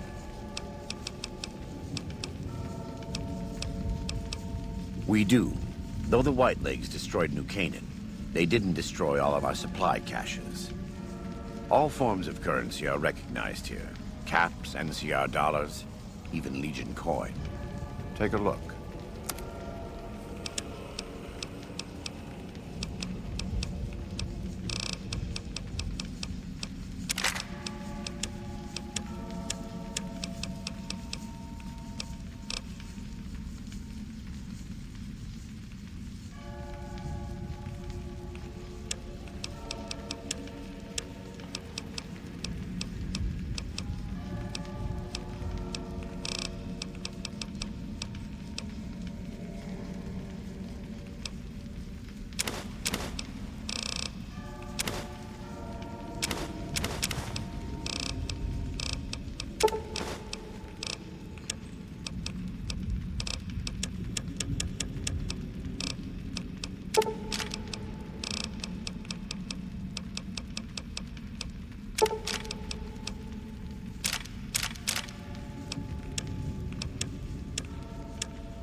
Right now, I'd like you to focus on helping Daniel. Maybe there will be time later. God be with you.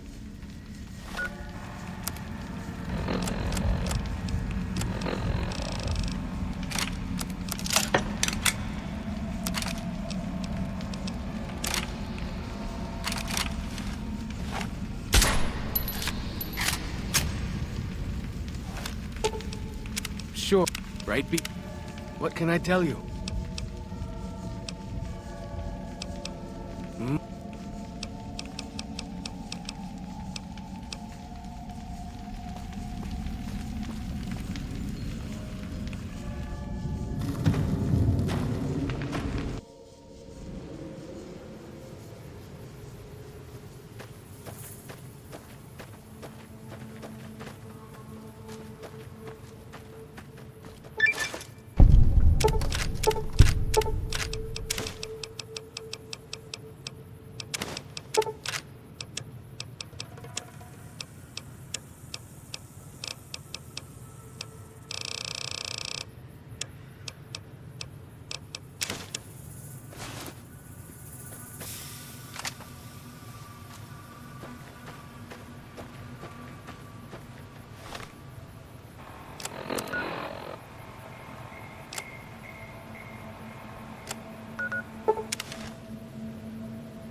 There can't really be a place where people go into big buildings and give away all their money just to watch someone flip paper squares on a table.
Those, what did you call them?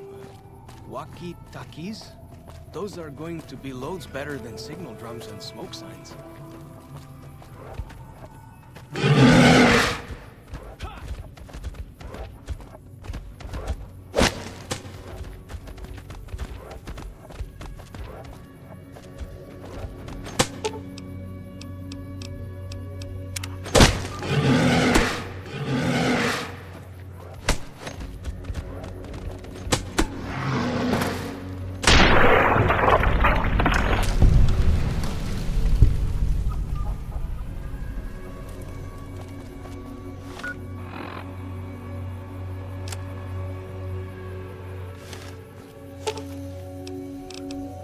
Sure.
What can I tell you?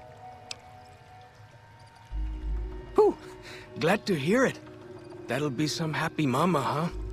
Thank you. Really, it means a lot to me. Let me tell you a story. When I was a boy, a man came through the valley with one of the caravans. Tall man, big mustache, carried a guitar. I asked what he did for his living, and the interpreter told me he was a singer. What is that? I asked. The man explained that he went from place to place and sang for people, who gave him food and shelter and care in return. I couldn't believe that there was a place in this world where a man could do that. I promised myself then that one day I'd explore that world myself. I haven't told him yet. Never had the growins. You'd do that? Sure. Sounds smart to me. He might not get so mad at you.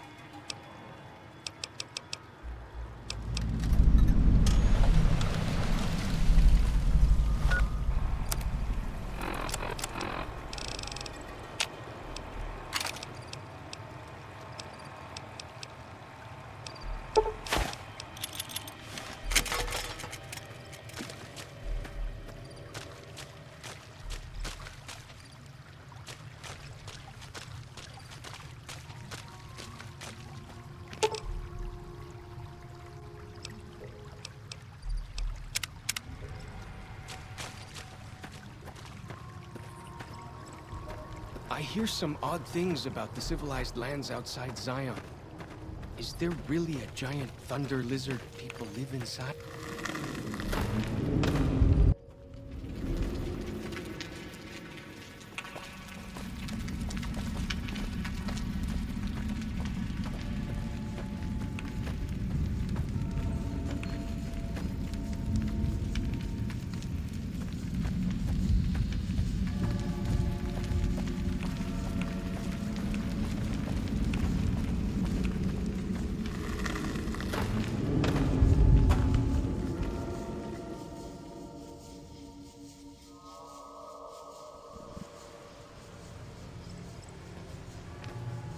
Welcome back. What can I do for you? I thought he might. It's been some time since I've visited civilized places. I don't have fond memories of them. But I have always seen these places from the outside. I'd rather not influence him more than I already do. Why don't you talk to him?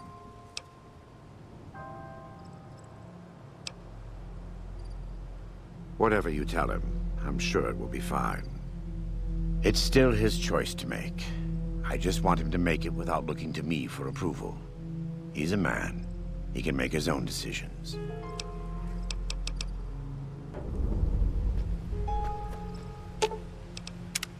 What can I tell you? Yeah? What did he say?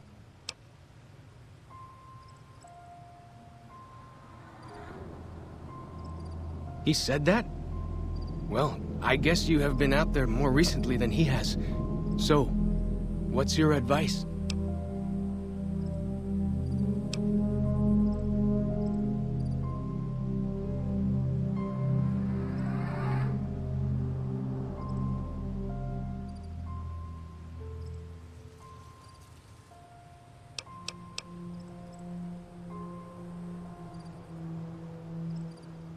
I see.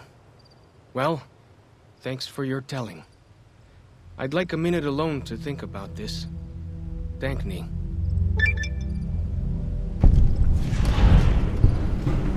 Welcome back.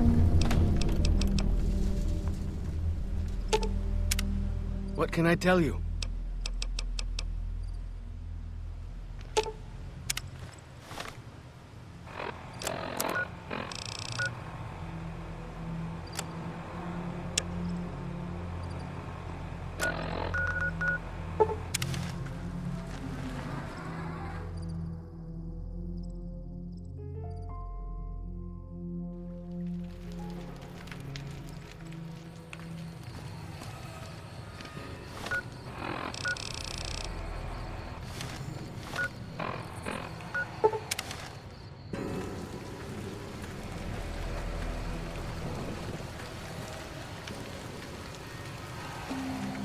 You are the one Joshua Graham sent to us.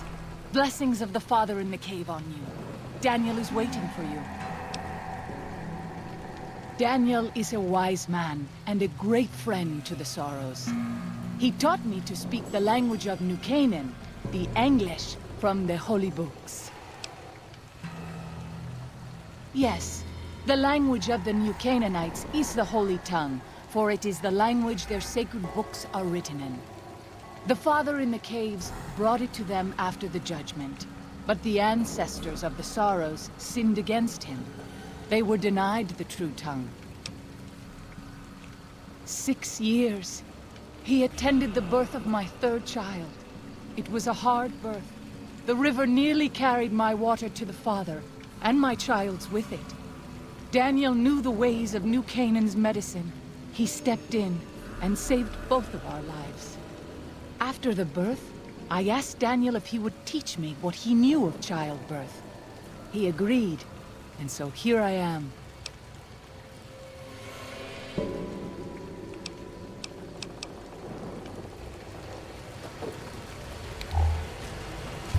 The dead horse has told me details about the attack on your caravan.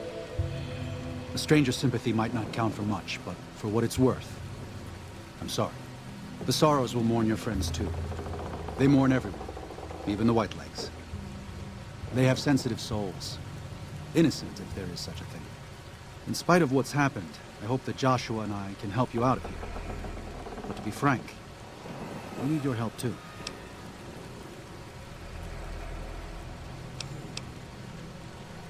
Well, I'll be. I was starting to lose hope we'd be able to get any of this, much less all of it. Tribals are smart, but, well, they're ignorant. Letting go of a taboo is difficult for them. So I knew it would have to be one of us. Turns out all it took was a Gentile, or, no offense. These supplies are a godsend. But if we're going to evacuate Zion without drawing more Whiteleg attention, I need you to go back into the valley. Specifically, I need you to scout out some locations for Whitelegs and try to recover a map of Grand Staircase, a wilderness area to the east. There's also the matter of the roads. We're going to be heading out of the east side of the park, but I'm not sure the way is clear.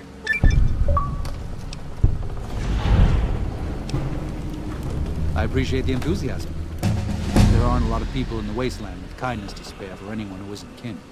Since you've been poking around the valley, you might see more activity from the Whitelegs. One of the Sorrow's hunters, Waking Cloud, has volunteered to help guide you through the valley. She has a special talent for staying out of sight. After this, it's just a matter of getting everyone out of here safe and sound. And hopefully you can head back to the Mojave without any more trouble.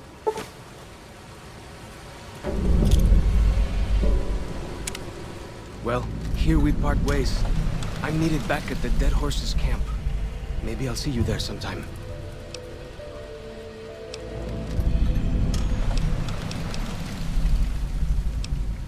I will. Good gunning, Akis.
Daniel said that I was to travel with you until you have completed your scouting.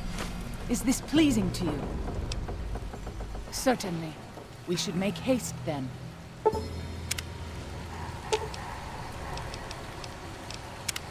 Katubiu. I do. A fine husband and 3 children. I miss them each day, but I take comfort in knowing they are safe. When we learned that Salt Upon Wounds had defiled Zion with his presence, Daniel ordered the children, the old, and the sick evacuated from the camp. My husband volunteered to lead the hunters that went with them for protection. I try not to worry about them, but we have had no news for so long, and Daniel seems sad when I ask him about it. Sad and a little frightened.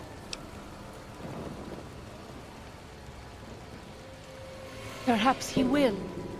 I sometimes feel he thinks he must protect me. If he has news, I would know of it.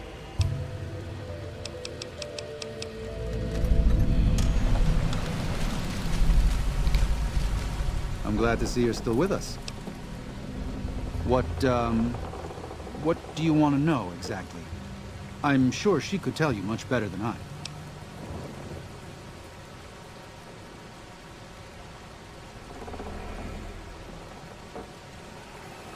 Oh, well, that's true.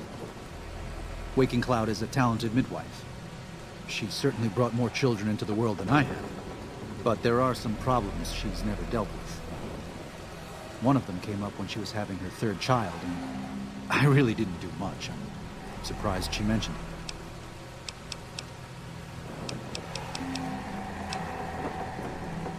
it. I did. Her 3 children are safe.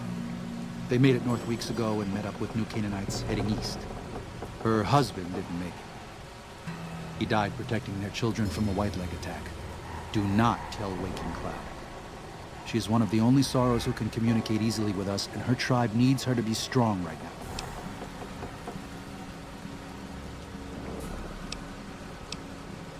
To everything, there is a season. Who are you or I to put this heavy burden on her now? I know, you're right. I shouldn't have hidden it from her in the first place. We can't fail here again. Zion can't become the next New Canaan.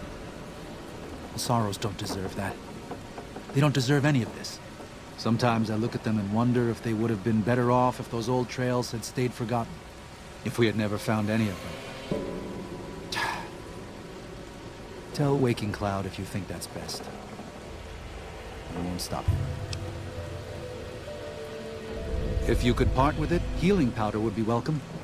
We have enough stim packs for now, but we can't rely on that small supply. Brock and Xander plants can be found throughout the valley, and you might even find some on White Legs you come across.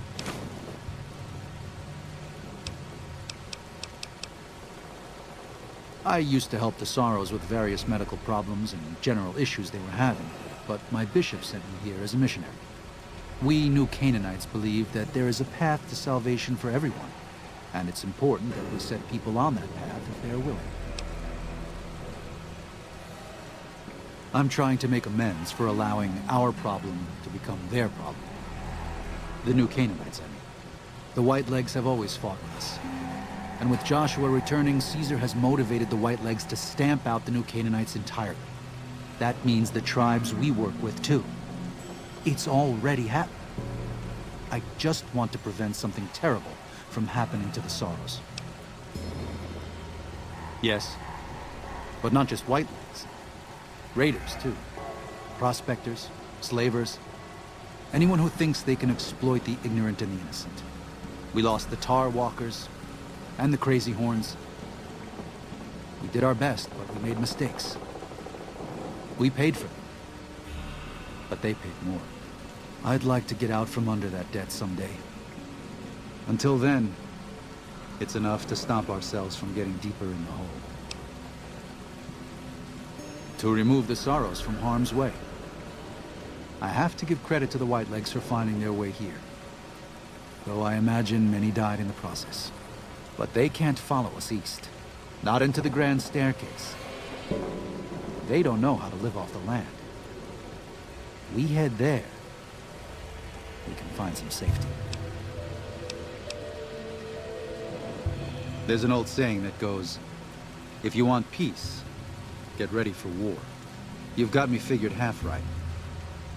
I'll shoot dead any white leg that tries to creep into this camp. But it's only to protect the Sorrows. The Lord helps those who help themselves. But the Sorrows don't know how. Joshua and I do. Since I got them into this mess, I need to get them out.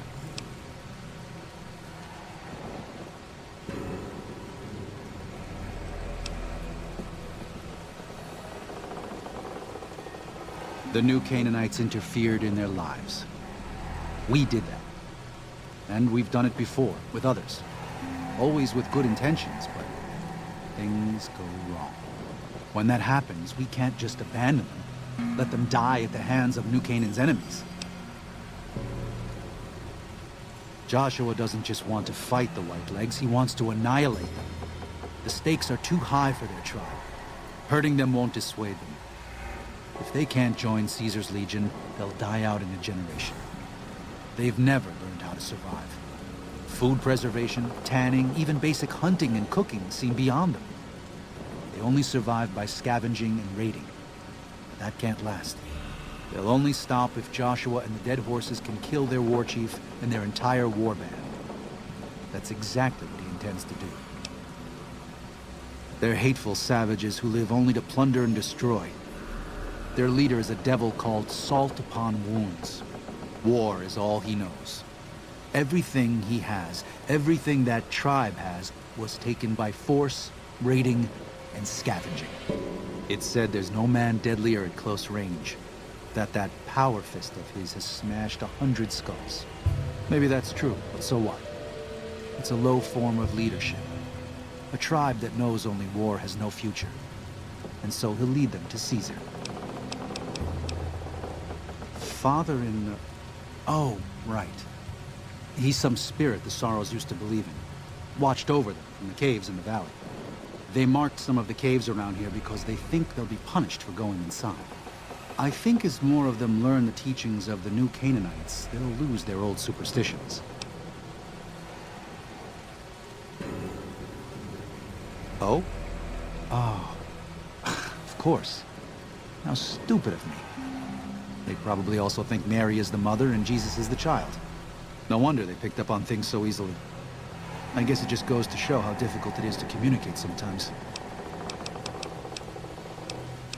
I should be... As much as I wish people wouldn't touch alcohol or chems at all, I understand. Would you like me to help? Have a seat.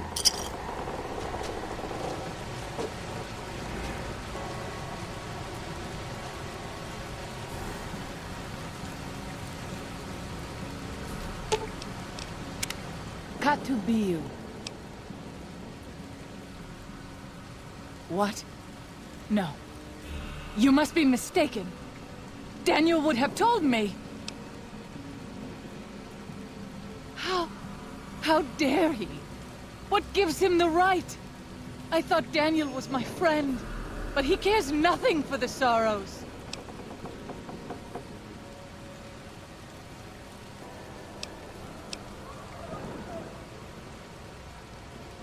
Perhaps. I will have to have a very long talk with Daniel when all of this is over. Thank you for telling me this truth.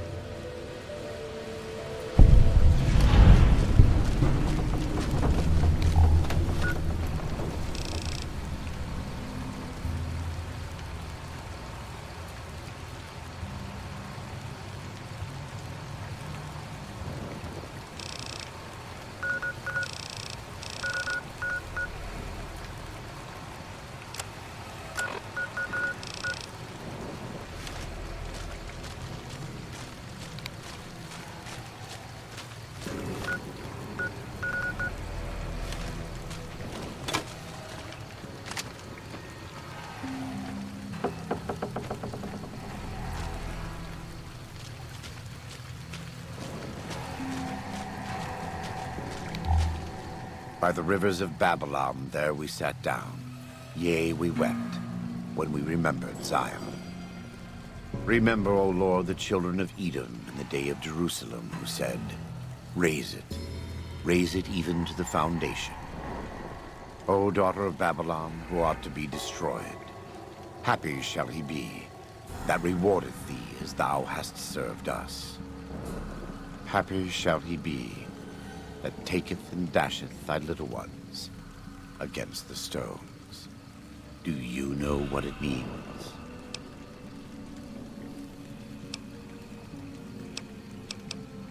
Given those two choices, yes. In the best of all possible worlds, they would just leave us in peace. But they won't. I don't enjoy killing, but when done righteously, it's just a chore, like any other. Practiced hands make for short work, and the good Lord knows there's much to be done here.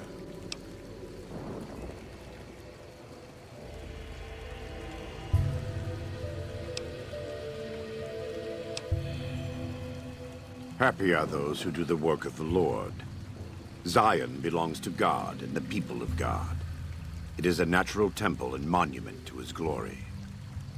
When our Lord entered the temple and found it polluted by money changers and beasts, did he ask them to leave? Did he cry? Did he simply walk away? No. He drove them out. It is one thing to forgive a slap across my cheek, but an insult to the Lord requires... No. It demands correction.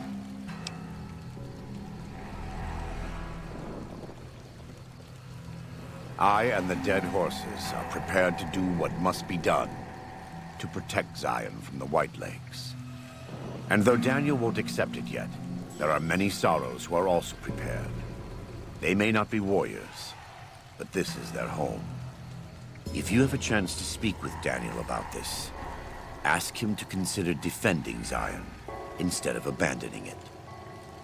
He has good intentions, but I fear that if we evacuate the sorrows from this place, it will be lost to them, and us, forever.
Not be here.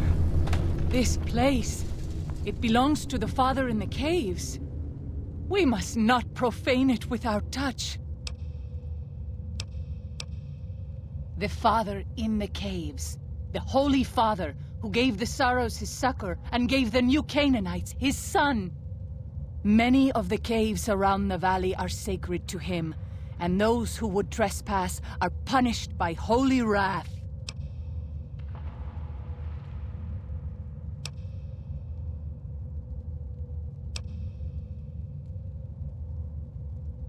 I understand. I would prefer to leave as soon as possible, though.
White leg attacks grow more frequent each day. I fear for our people, and for our valley if something is not done.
I wish you could have met my family.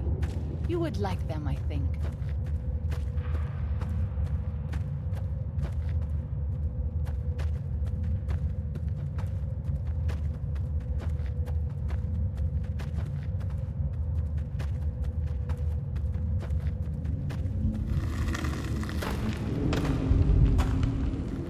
Yaoguai.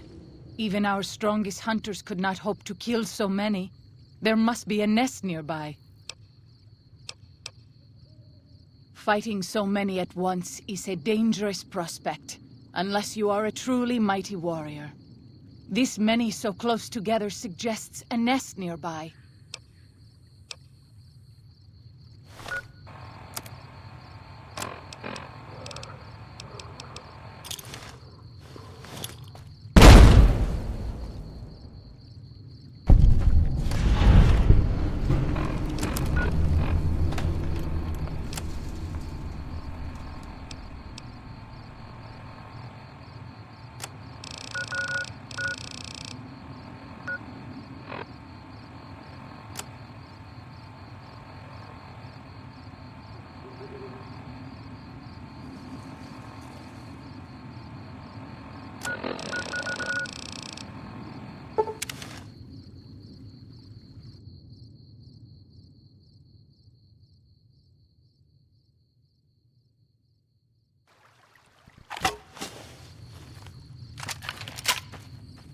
Those tents down there, that is a White Leg war camp.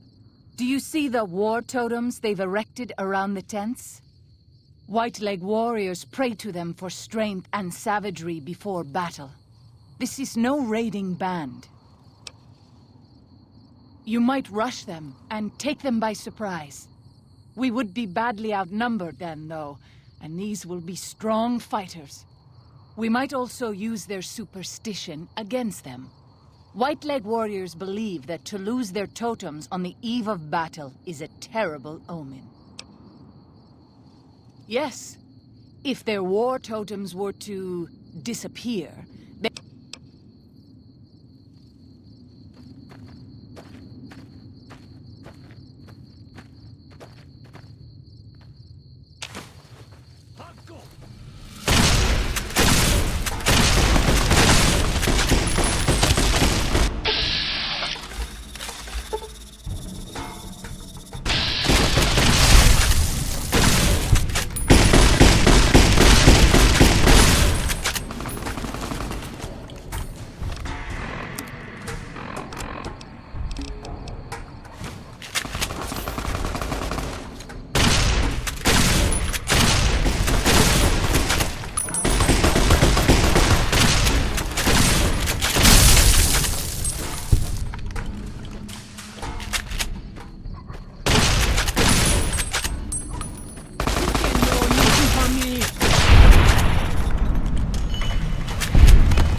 When salt upon wounds took New Canaan, he ordered the White Lakes to salt the earth.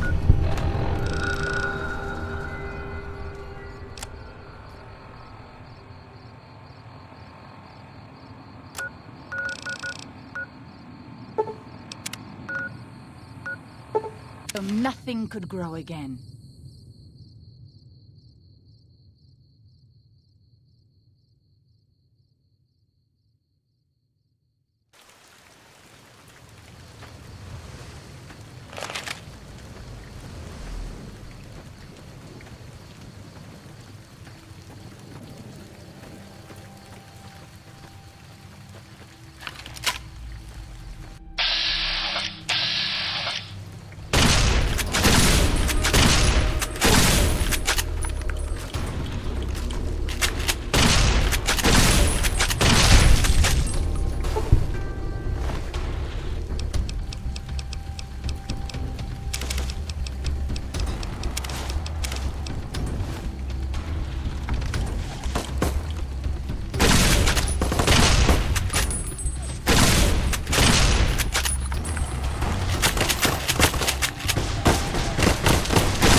Human companies.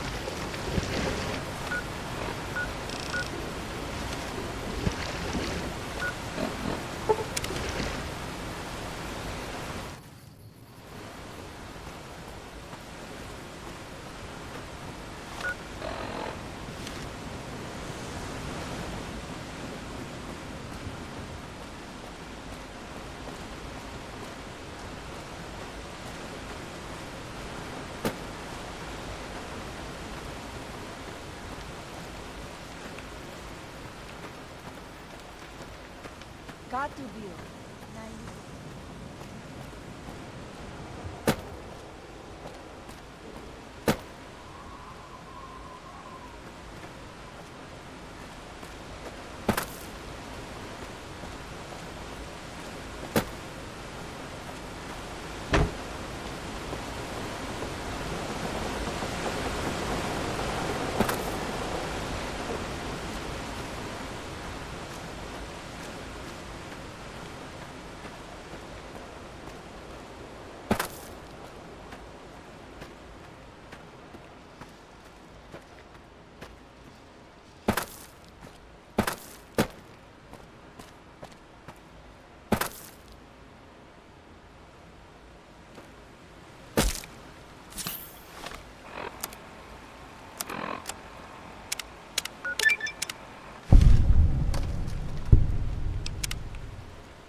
I'm glad to see you're still with us. Ah, that's great news. Thanks. Even one dose can make a difference.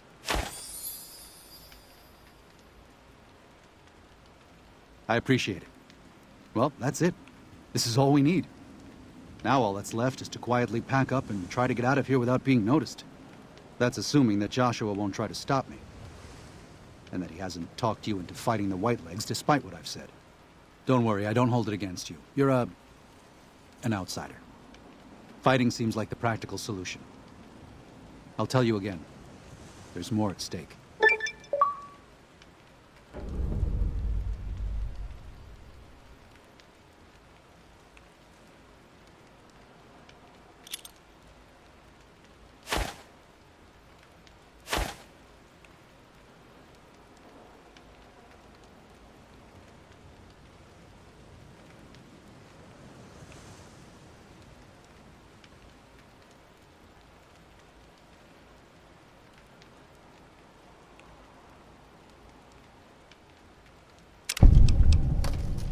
Even our Lord had doubts.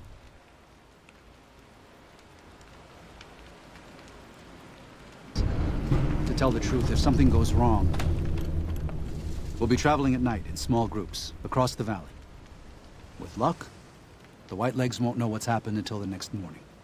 But if the Whitelegs realize what's happening, Joshua and I will need you to help us escape. Don't hold back. I promise you, the Whitelegs won't. Once our path is clear, I'll give you everything you need to get back to the Mojave. But the Pine Creek Tunnel must be collapsed. It's the only way to delay the Whitelegs' pursuit long enough for us to get a head start. Good luck, and may God be with us.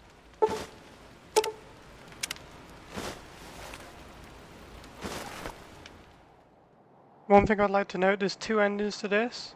I'm doing this one first, helping him escape, and then I'm doing the other one next. Daniel must have made it to the tunnel by now. But there are sorrows all over the valley. We have to help them and get Daniel out of here. Yeah, so I'm gonna help him escape for this part, for the achievement. And I'll load back and then I'll do the Crush the Whitelegs because I want them to stay in Zion, and I think it's the best way. Like... Right.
right where you stand.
You friend of Soros, yes? Together we smash white legs that defile holy places, yes?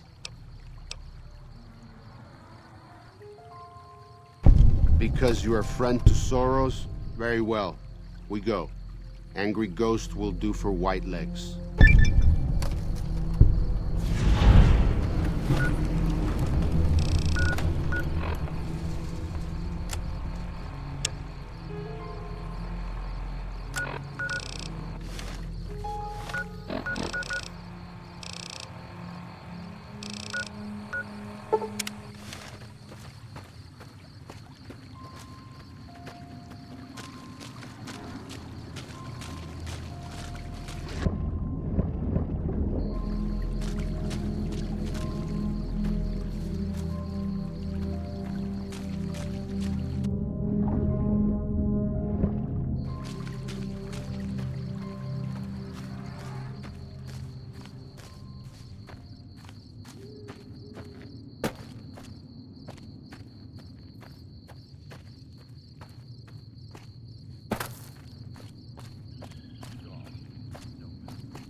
foolish, Outman.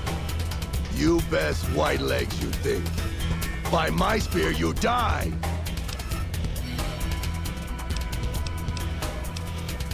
You speak. I listen.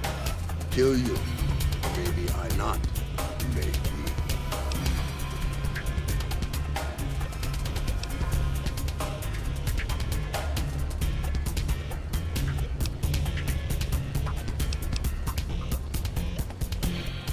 We leave, but always fight.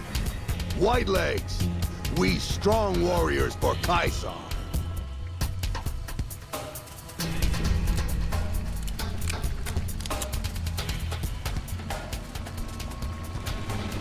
Please, have you done everything you can for the Sorrows? You've done more than I could have ever hoped for. Thank you. And may God protect you for all of your days. Goodbye.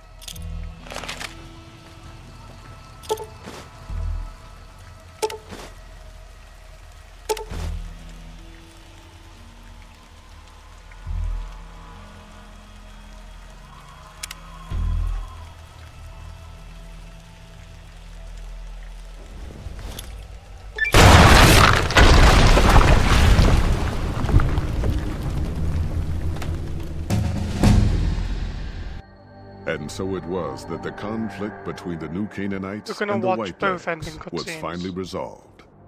The courier's involvement had tipped the scale, shifting the fragile balance of power. After the White Legs drove the Sorrows from Zion, they celebrated by destroying all traces of the valley's former inhabitants. They appealed to the Legion for assimilation, but were denied. Their failure to eradicate the New Canaanites in Grand Staircase and farther up the Colorado had not gone unnoticed. The Whitelegs made a half-hearted effort to find the New Canaanites, but were driven off by dead horses trained in the ways of Joshua Graham. The Whitelegs lost all hope of joining the Legion and disintegrated into a number of petty raiding bands, leaving Zion Valley a polluted cistern. Daniel succeeded in leading the Sorrows out of Zion, as he had wanted to do from the start. The courier protected the Sorrows during the evacuation, ensuring that most reached their destination unharmed. Over the weeks and months to come, Daniel would see to the Sorrows' resettlement in Grand Staircase. Their adjustment to their new home was not without difficulty, but eventually, the Sorrows came to accept the loss of Zion. Having helped Daniel and the Sorrows escape from Zion, the Dead Horses returned to their home at Dead Horse Point. The tribe continued to learn from the New Canaanites, and over many years built a flourishing community along the banks of the Colorado. Though the tribe's bond would endure, it was Joshua Graham's legend the Dead Horses would revere, not the tenets of New Canaan's faith. Already weakened by several seasons of bad trading, the Happy Trails Caravan Company was initially discouraged by the results of its expedition. The fate of New Canaan and the evacuation of the Sorrows from Zion made the prospect of trading seem fruitless. When Daniel told his family about the exploits of Happy Trails employee the courier, however, New Canaan decided to repay the company's kindness. Twice per year, New Canaanites made the dangerous journey west to trade with a company in the city of New Reno. The Happy Trails Caravan Company could not survive on such trading alone, but the New Canaanites' generosity made tough times go easier. Follows Chalk took the courier's words to heart and decided the big cities of the Mojave Wasteland and NCR were best left unexplored. Though he sometimes dreamed of distant lands, he continued to support his family at Dead Horse Point, and eventually, his wanderlust faded. Waking Cloud was distraught when she learned of her husband's death, but took comfort from her tribe and the compassion of the New Canaanites. She forgave Daniel for having concealed her husband's fate from her, and learned to accept his fate. When her grief faded, she took a husband from the Dead Horse tribe. At her bidding, he stayed close to home. After leading the Sorrows from their home in Zion to safety in Grand Staircase, Daniel continued to wonder if he'd made the right choice. He spent his life evangelizing the beliefs of his people to a new generation of young men and women, as his ancestors had for centuries before him. He was happy with his family, but for the rest of his life, there were nights when he awoke with sadness to find he had been dreaming of Zion. And with that, the courier walked out of the history of the tribes of Zion and back to the gathering storm of the Mojave Wasteland.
Unless you and Joshua have any...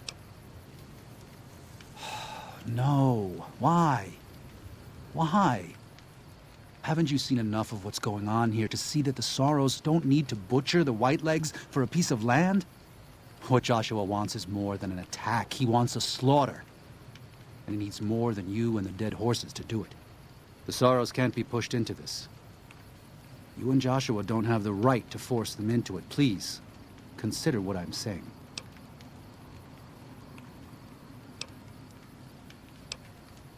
I've already explained to them that we're leaving.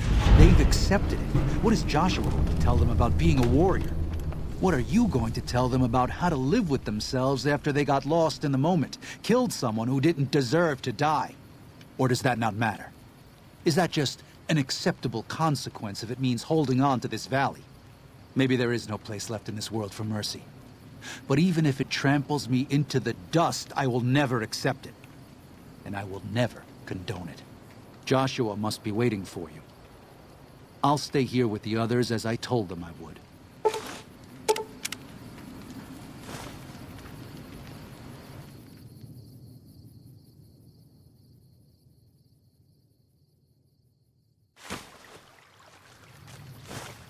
Thank you for this. I know Daniel doesn't approve, but destroying the Whitelegs is the only way to ensure the Sorrows can remain in Zion. You and I will lead a group of Dead Horse warriors and Sorrows hunters into 3 Marys from this position. Our objective is to find the Whitelegs leader, Salt Upon Wounds, and prevent him from fleeing. Show no quarter to the Whitelegs we come across. Make no mistake about why we are here. This is an extermination. God be with you.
now we've done it.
This is taking too long. We can't let salt upon wounds escape. I'm going to find a way around. God willing, we will finish this together.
when.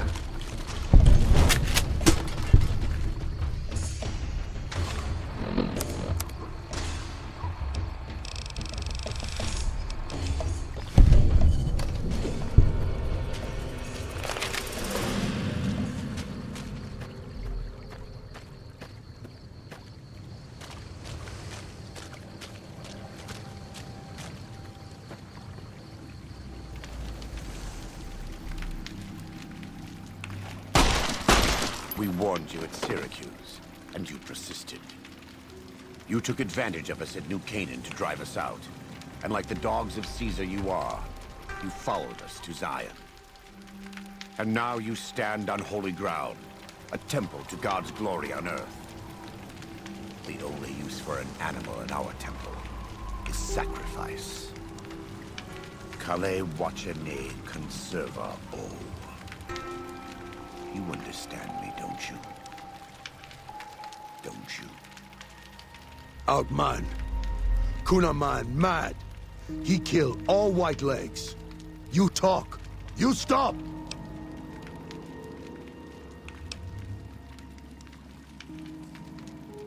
You can no ni kumpa me. They are you.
For the sake of the dead horses and sorrows.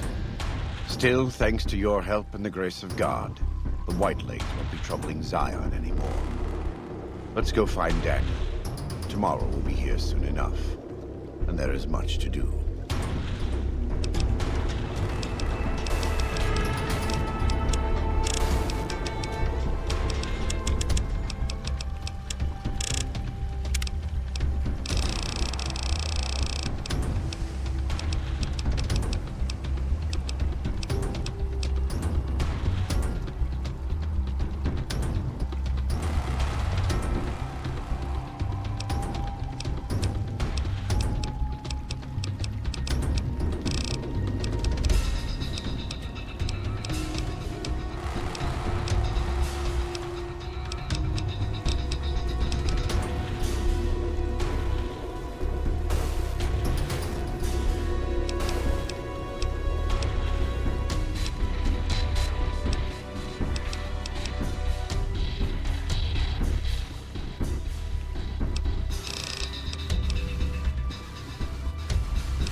And so it was that the conflict between the New Canaanites and the Whitelegs was finally resolved.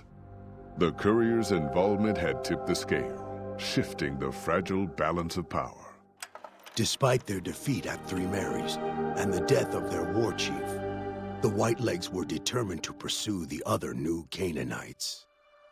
But when they finally tracked down their prey in Colorado, they discovered the tables had been turned. The Whitelegs who survived the New Canaanites' ambushes were hunted down by dead horses before they could reach the safety of the Great Salt Lake. When word of the Whitelegs' diminished numbers reached the 80s tribe, war was declared. And by year's end, the Whitelegs had been wiped out. The Sorrows fought beside Joshua Graham and the dead horses, eradicating the threat the Whitelegs posed to Zion. When the courier and Joshua Graham felled Salt upon Wounds, their victory was celebrated with a great feast. The Sorrows' transformation from a peaceful, timid tribe into a proud and warlike people broke Daniel's heart. He tried to take solace in the knowledge that they would remain in Zion, but it was a small comfort. The Sorrows' innocence was lost. Having helped eradicate the Whitelegs from Zion, the dead horses returned to Dead Horse Point in triumph. They remained neutral toward the Sorrows, but as years went on, there were periods of competitive friction, even violence between the tribes. The New Canaanites, Daniel especially, intervened regularly as mediators, but found it difficult to reconcile the tribe's conflicts. The defeat of the Whitelegs in Zion marked a turning point in the fortunes of the Happy Trails Caravan Company. Every 2 months, the caravan met with the New Canaanites in Zion Valley to trade. Happy Trails soon returned to prosperity. The vigilance of the Sorrows and dead horses in defending southwestern Utah, initially startling to Happy Trails caravans, soon proved a blessing. The tribes united against the 80s, driving them back from Highway 50, and thus opening yet another trading route for Happy Trails caravans. Follows Chalk took the courier's words to heart and decided the big cities of the Mojave Wasteland and NCR were best left unexplored. Though he sometimes dreamed of distant lands, he continued to support his family at Dead Horse Point, and eventually, his wanderlust faded. Waking Cloud was distraught when she learned of her husband's death, but took comfort from her tribe and the compassion of the New Canaanites. She forgave Daniel for having concealed her husband's fate from her, and learned to accept his fate. When her grief faded, she took a husband from the Dead Horse tribe. At her bidding, he stayed close to home. Though the courier had stopped Joshua Graham from executing Salt upon Wounds, the war chief still fell in battle. The Whitelegs defeated at Three Marys. Joshua led the Sorrows and dead horses, intending to their comrades and burning the corpses of their foes. He continued to advocate militant opposition to the enemies of New Canaan, and showed little quarter to those he fought. And yet he was changed. He no longer reveled in the brutality and cruelty for which he had been known in his former life. His inner demons, if not extinguished, were at the least appeased. For years after the defeat of the Whitelegs, Daniel did his best to minister to the Sorrows' spiritual needs. Try as he might, he could not hold back the tribe's increasing militancy and reverence of Joshua Graham. Demoralized, he returned to his family in Dead Horse Point. His failures haunted him for the rest of his days. And with that, the courier walked out of the history of the tribes of Zion and back to the gathering storm of the Mojave Wasteland.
Time for a bit of post-DLC commentary, where I buy some things from the shop. I think that was pretty short DLC. To be fair. Not that I'm really complaining. Welcome, sir. Pretty good, I liked it.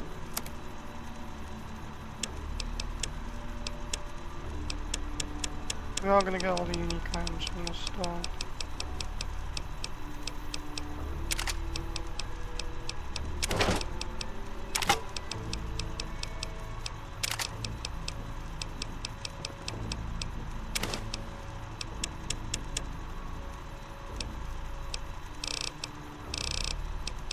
Let's see if all my pre-war money. It does actually pay for all of it. Now that is funny.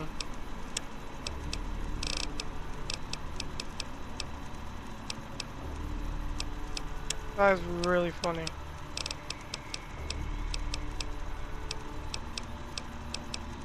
Let's just buy some mods. Actually no, let's get some ammo.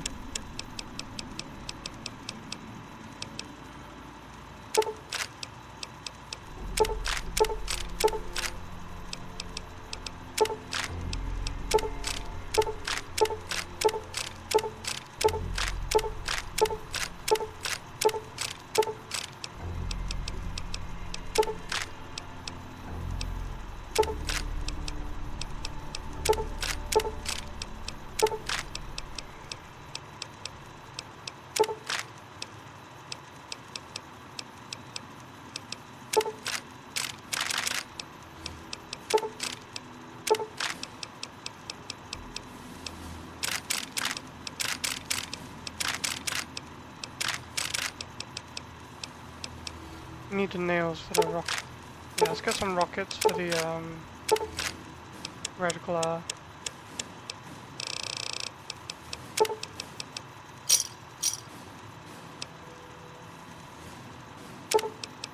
Get some of this money back.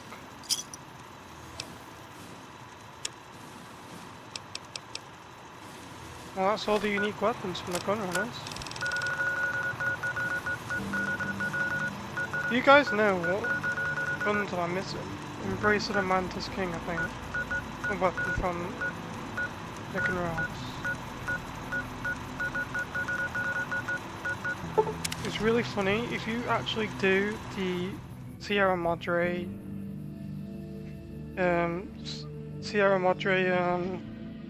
casino thing, you have enough to buy all the unique weapons from the gun runners. I thought I'd need a lot more than that, but I still have 35 gold bars left to use, and well, I don't think I'll ever run out of money now at this point.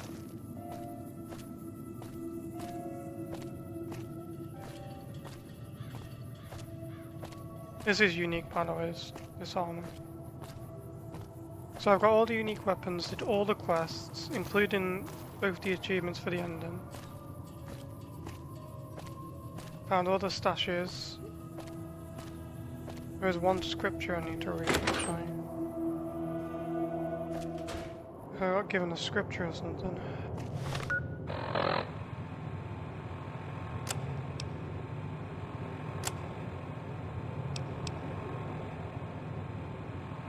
Yeah, they did that. Is it just like... what is it? Yeah, it's literally just... literally nothing.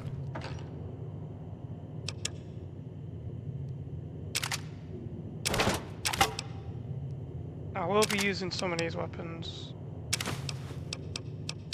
Put the hollow rifle back. Put the gold bars in here.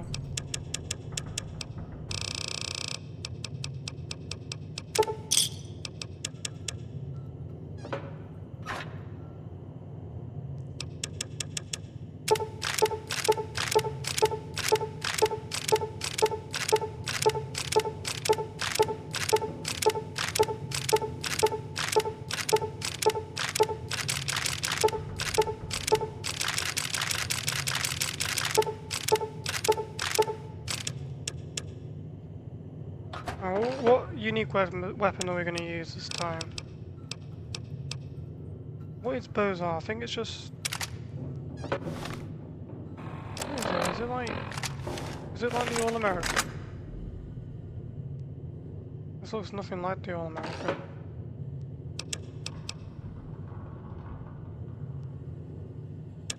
DPS 320 something.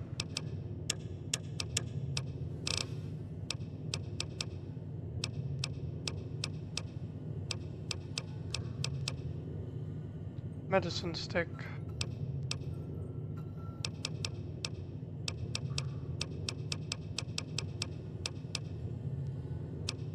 Do you want to use...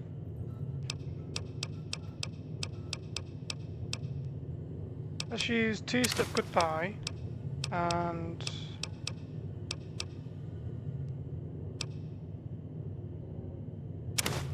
this mini special. Let's use these. I don't want to take more than a few. Need mag fusion cells because the ammo weighs a lot, like a real lot.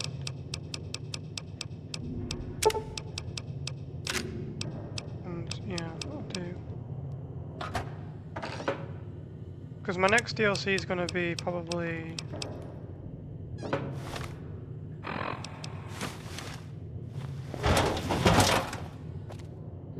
I'm going to say I've never used this gun before, so... Next DLC is probably going to be the Divide.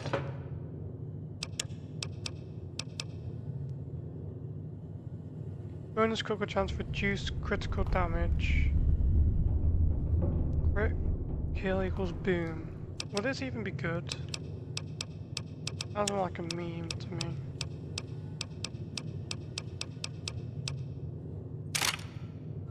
I might take this as well. Anyways, what? 20 ways like a few.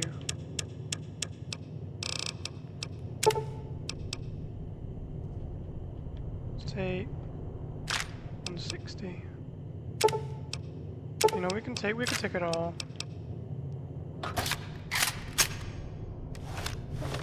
Let's pop all this stuff.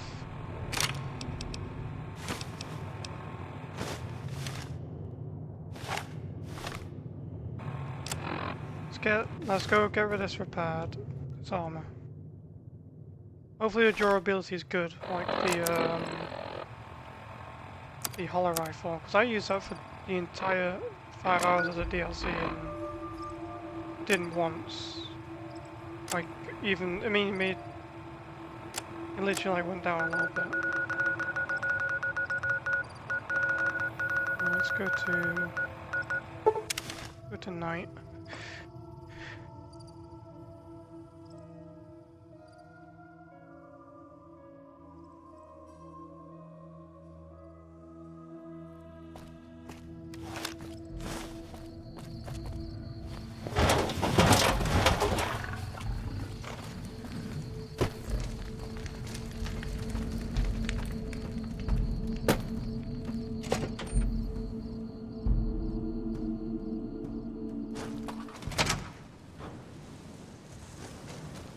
Been doing a lot of good.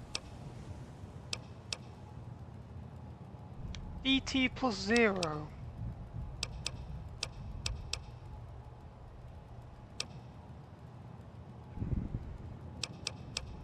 I mean, am I ever going to use all this money anyway? Let's just repair everything. Thought it'd give me more DTs than that. What the hell?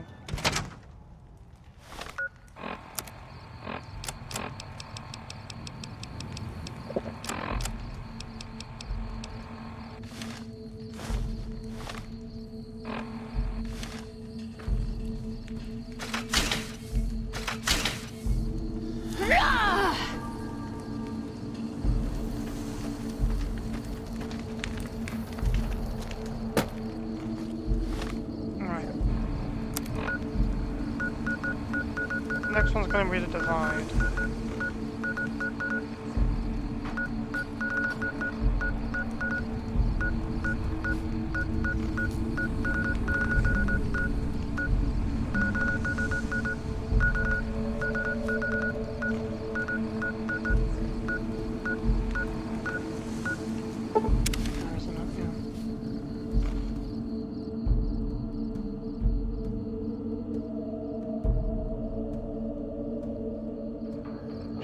like Night Stalkers or something.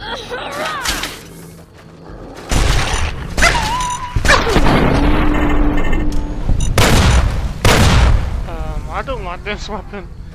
It's gonna kill me. Like, I just know. Well, I'll use it anyway, just for the memes.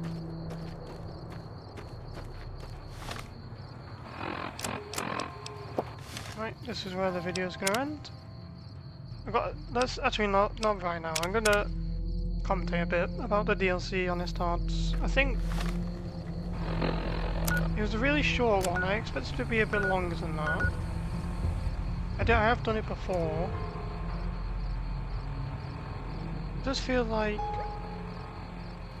it was good. I like the atmosphere, like the sunny kind of, like, you know, sort of thing. I don't know how to explain it. Like, it's like a resort kind of, like for people, you know, like nature reserves, stuff like that.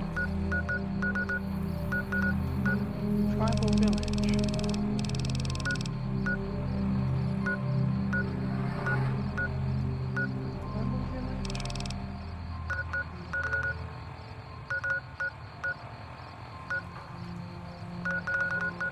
Oh yes, I remember it now. I was like, what the hell's a tribal village?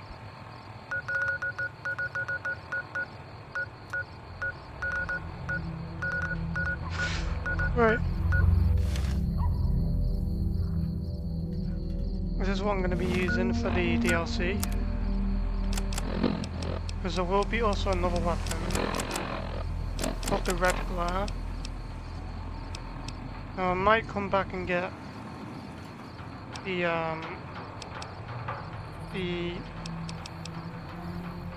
ammo for it, but I think I might have an abundance in the actual DLC itself, and I'm using a specific person or something, I'm not going to spoil it, someone who's going to help me with the weight capacity. Well, yeah, thanks guys for watching, and see you guys in the next one, which I probably will be recording in about 10 more minutes.